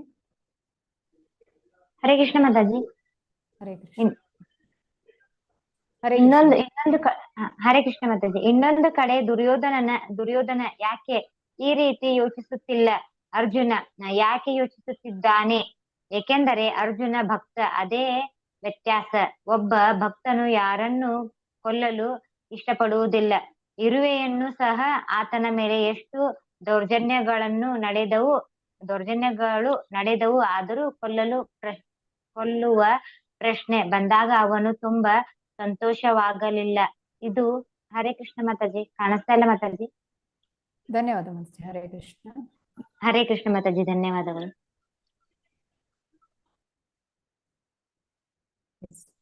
ಸೊ ಇಲ್ಲಿ ವೈಷ್ಣವರು ಭಗವಂತನ ಭಕ್ತರು, ಯಾವಾಗಲೂ ಎಲ್ಲರಿಗೂ ಒಳಿತಾನೆ ಬಯಸ್ತಾರೆ. ಅವ್ರು ಯಾವತ್ತೂ ಕೂಡ ಯಾರಿಗೂ ಹಿಂಸೆಯನ್ನು ಮಾಡೋದಿಲ್ಲ. ಒಂದು ಇರುವೆಯನ್ನು ಕೂಡ ಅವರು ಸಾಯಿಸ್ಲಿಕ್ಕೆ ಬಯಸೋದಿಲ್ಲ. ಈಗ ನಾವು ಉದಾಹರಣೆಯಾಗಿ ಹರಿದಾಸ್ ಠಾಕೂರ್ ಅವರನ್ನು ನೋಡ್ಬೋದು. ಸೊ ಹರಿದಾಸ್ ಠಾಕೂರ್ ಅವ್ರಿಗೆ ಎಷ್ಟೆಲ್ಲ ಹಿಂಸೆಯನ್ನು ಮಾಡ್ತಾರೆ ಅಂತೇಳಿ ಹೊಡಿತಾರೆ, ಹಿಂಸೆಯನ್ನು ಮಾಡ್ತಾರೆ. ಆದ್ರೂ ಕೂಡ ಅವ್ರು ಏನ್ ಹೇಳ್ತಾರೆ ಅಂದ್ರೆ, ಯಾರು ಅವ್ರಿಗೆ ಆ ಒಂದು ಹಿಂಸೆಯನ್ನು ಮಾಡ್ತಾ ಇದ್ರು ಅವರ ಒಳಿತಿಗಾಗಿ ಅವರು ಪ್ರಾರ್ಥನೆಯನ್ನು ಮಾಡ್ತಾ ಇದ್ರಂತೆ ಭಗವಂತನಲ್ಲಿ. ಆ ರೀತಿಯಾಗಿ ನಡೆದುಕೊಳ್ತಾರೆ ಯಾರು ಭಕ್ತರಿರ್ತಾರೆ ಅವರು. ಯಾರು ಉತ್ತಮ ಮನಸ್ಸನ್ನು ಹೊಂದಿರ್ತಾರೆ, ಅವರು ಒಳ್ಳೆಯ ಹೃದಯವನ್ನು ಹೊಂದಿರ್ತಾರೆ, ಅವರು ಭಕ್ತರಾಗಿರ್ತಾರೆ. ಆದ್ರೆ ಇಲ್ಲಿ ದುರ್ಯೋಧನಂತಹ ಅಧರ್ಮಿಗಳಿಗೆ ಇಂತಹ ಆಲೋಚನೆಗಳು ಬರೋದಿಲ್ಲ. ದುರ್ಯೋಧನ ತನ್ನ ಸ್ವಾರ್ಥಕ್ಕೆ ಹೇಗೆ ಬಳಸಿಕೊಳ್ಬಹುದು ಅಂತೇಳಿ ಅವನು ಯೋಚನೆ ಮಾಡ್ತಾ ಇದ್ದ.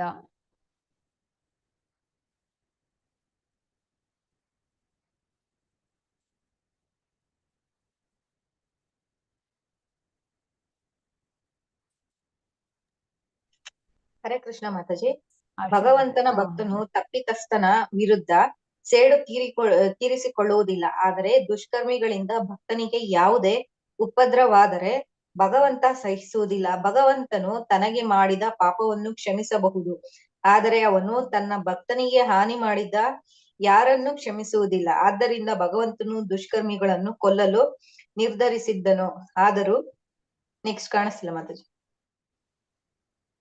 ಎಸ್ ಮಾತಾಜಿ. ಹರೇ ಕೃಷ್ಣ, ಧನ್ಯವಾದಗಳು. ಸೊ ಇಲ್ಲಿ ಭಗವಂತ ತನಗೆ ಯಾರಾದ್ರೂ ತೊಂದರೆ ಕೊಟ್ರೆ ಅದನ್ನ ಕ್ಷಮಿಸ್ತಾನೆ ಅವನು. ಆದ್ರೆ ತನ್ನ ಭಕ್ತನಿಗೆ ಯಾರಾದ್ರೂ ತೊಂದರೆ ಕೊಟ್ರೆ, ಅನ್ಯಾಯವನ್ನು ಮಾಡಿದ್ರೆ ಭಗವಂತ ಕ್ಷಮಿಸೋದಿಲ್ಲ. ಆದ್ರಿಂದ ನಾವು ಭಗವಂತನ ಭಕ್ತರ ಬಗ್ಗೆ ಬಹಳ ಎಚ್ಚರದಿಂದ ಇರಬೇಕು. ಭಗವಂತನಿಗೆ ಮಾಡಿದ ಅಪರಾಧವನ್ನು ಭಗವಂತ ಕ್ಷಮಿಸ್ತಾನೆ, ಆದ್ರೆ ಅವನ ಭಕ್ತನಿಗೆ ಮಾಡಿದ ಅಪರಾಧವನ್ನು ಭಗವಂತ ಕ್ಷಮಿಸೋದಿಲ್ಲ. ಇದಕ್ಕೆ ನೀವು ಉದಾಹರಣೆಯಾಗಿ ನೋಡ್ಬೋದು ಅಂಬರೀಷ್ ಮಹಾರಾಜರ ಒಂದು ವಿಷಯದಲ್ಲಿ.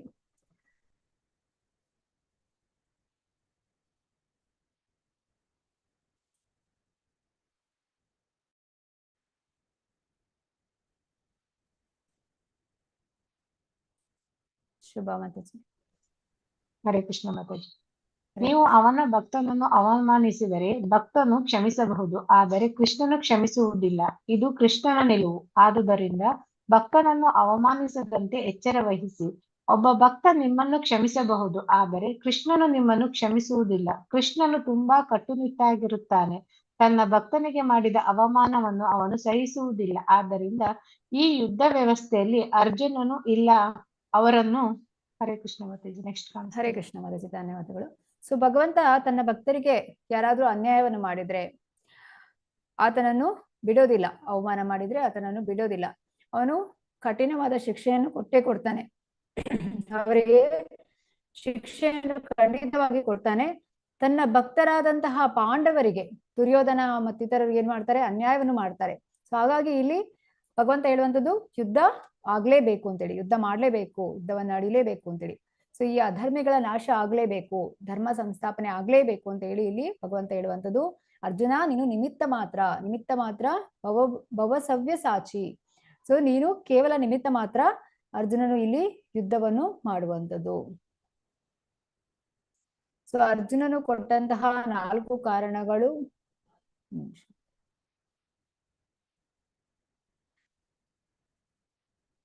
ಮತ್ತು ನಿಮಗೆ 5ನೇ ಕಾರಣ 2ನೇ ಅಧ್ಯಾಯದಲ್ಲಿ ನೋಡ್ಬೋದು.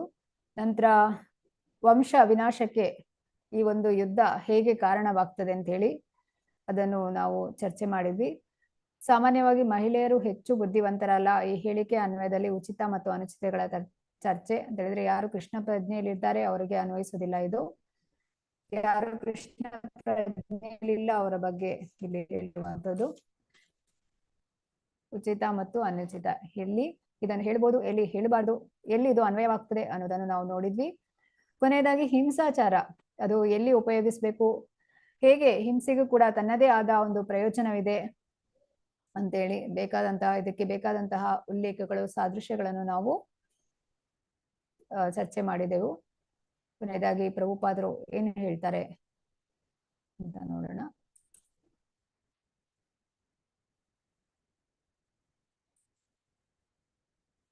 ಹರೇ ಕೃಷ್ಣ ಮಾತಾಜಿ. ಹರೇ ಕೃಷ್ಣ. ಭಗವದ್ಗೀತೆಯು ಭಗವಂತನಿಂದ ಹೇಳಲ್ಪಟ್ಟಿದೆ. ಆದ್ದರಿಂದ ಮಾನವ ಸಮಾಜವು ಎಲ್ಲಾ ದೃಷ್ಟಿಕೋನಗಳಿಂದಲೂ ರಾಜಕೀಯ, ಸಾಮಾಜಿಕ, ಆರ್ಥಿಕ, ತಾತ್ವಿಕ ಮತ್ತು ಧಾರ್ಮಿಕತೆ ಸಂಪೂರ್ಣ ಸಂಘಟಿತವಾಗಿದೆ. ಈ ದೃಷ್ಟಿಕೋನದಿಂದ ನೋಡಿದರೆ ಕೃಷ್ಣ ಪ್ರಜ್ಞೆಯು ಆಂದೋಲನದಿಂದ ಮಾನವ ಸಮಾಜವನ್ನು ಪುನರೂಪಿಸಬಹುದು. ಹರೇ ಕೃಷ್ಣ. ಹರೇ ಕೃಷ್ಣ, ಧನ್ಯವಾದ. ಸೊ ಈ ರೀತಿ ಕೃಷ್ಣ ಪ್ರಜ್ಞಾ ಆಂದೋಲನವು ಏನಿದೆ, ಇದು ಭಗವದ್ಗೀತೆಯ ಒಂದು ಅಧ್ಯಾಯದಿಂದ ನಾವು ಕೃಷ್ಣ ಪ್ರಜ್ಞೆಯನ್ನು ಜನರಲ್ಲಿ ಮತ್ತೆ ಸ್ಥಾಪಿಸಲು ಸಾಧ್ಯ ಇದೆ. ಎಲ್ಲ ದೃಷ್ಟಿಕೋನ, ರಾಜಕೀಯ, ಸಾಮಾಜಿಕ, ಆರ್ಥಿಕ, ತಾತ್ವಿಕ ಮತ್ತು ಧಾರ್ಮಿಕತೆ, ಇದು ಎಲ್ಲವೂ ಕೂಡ ಕೃಷ್ಣ ಪ್ರಜ್ಞಾ ಆಂದೋಲನದಿಂದ ಸಾಧ್ಯ ಇದೆ ಅಂತೇಳಿ ಶ್ರೀಲ ಪ್ರಭುಪಾದರು ನಮಗೆ ತಿಳಿಸಿಕೊಡ್ತಾ ಇದ್ದಾರೆ. ಸೊ ಇಲ್ಲಿಗೆ ಇವತ್ತಿನ ಅಧ್ಯಯನಕ್ಕೆ ನಾವು ವಿರಾಮವನ್ನು ನೀಡೋಣ. ಪಂಚಾಕಲ್ಪತರುಭ್ಯಶ್ಚ ಕೃಪಾ ಸಿಂಧುಭ್ಯ ಏವ ಚ ಪತಿತನಾಂ ಪಾವನೇಭ್ಯೋ ವೈಷ್ಣವೇಭ್ಯೋ ನಮೋ ನಮಃ. ಅನಂತ ಕೋಟಿ ವೈಷ್ಣವ ವೃಂದ ಕಿ ಜೈ. ಶ್ರೀ ನಾಮಾಚಾರ್ಯ ಶ್ರೀ ಹರಿದಾಸ್ ಠಾಕೂರ್ ಕಿ ಜೈ. ಶ್ರೀಲ ಪ್ರಭುಪಾದ ಕಿ ಜೈ. ಹರೇ ಕೃಷ್ಣ ಕೃಷ್ಣ ಕೃಷ್ಣ ಹರೇ ಹರೇ, ಹರೇ ರಾಮ ರಾಮ ರಾಮ ಹರೇ ಹರೇ.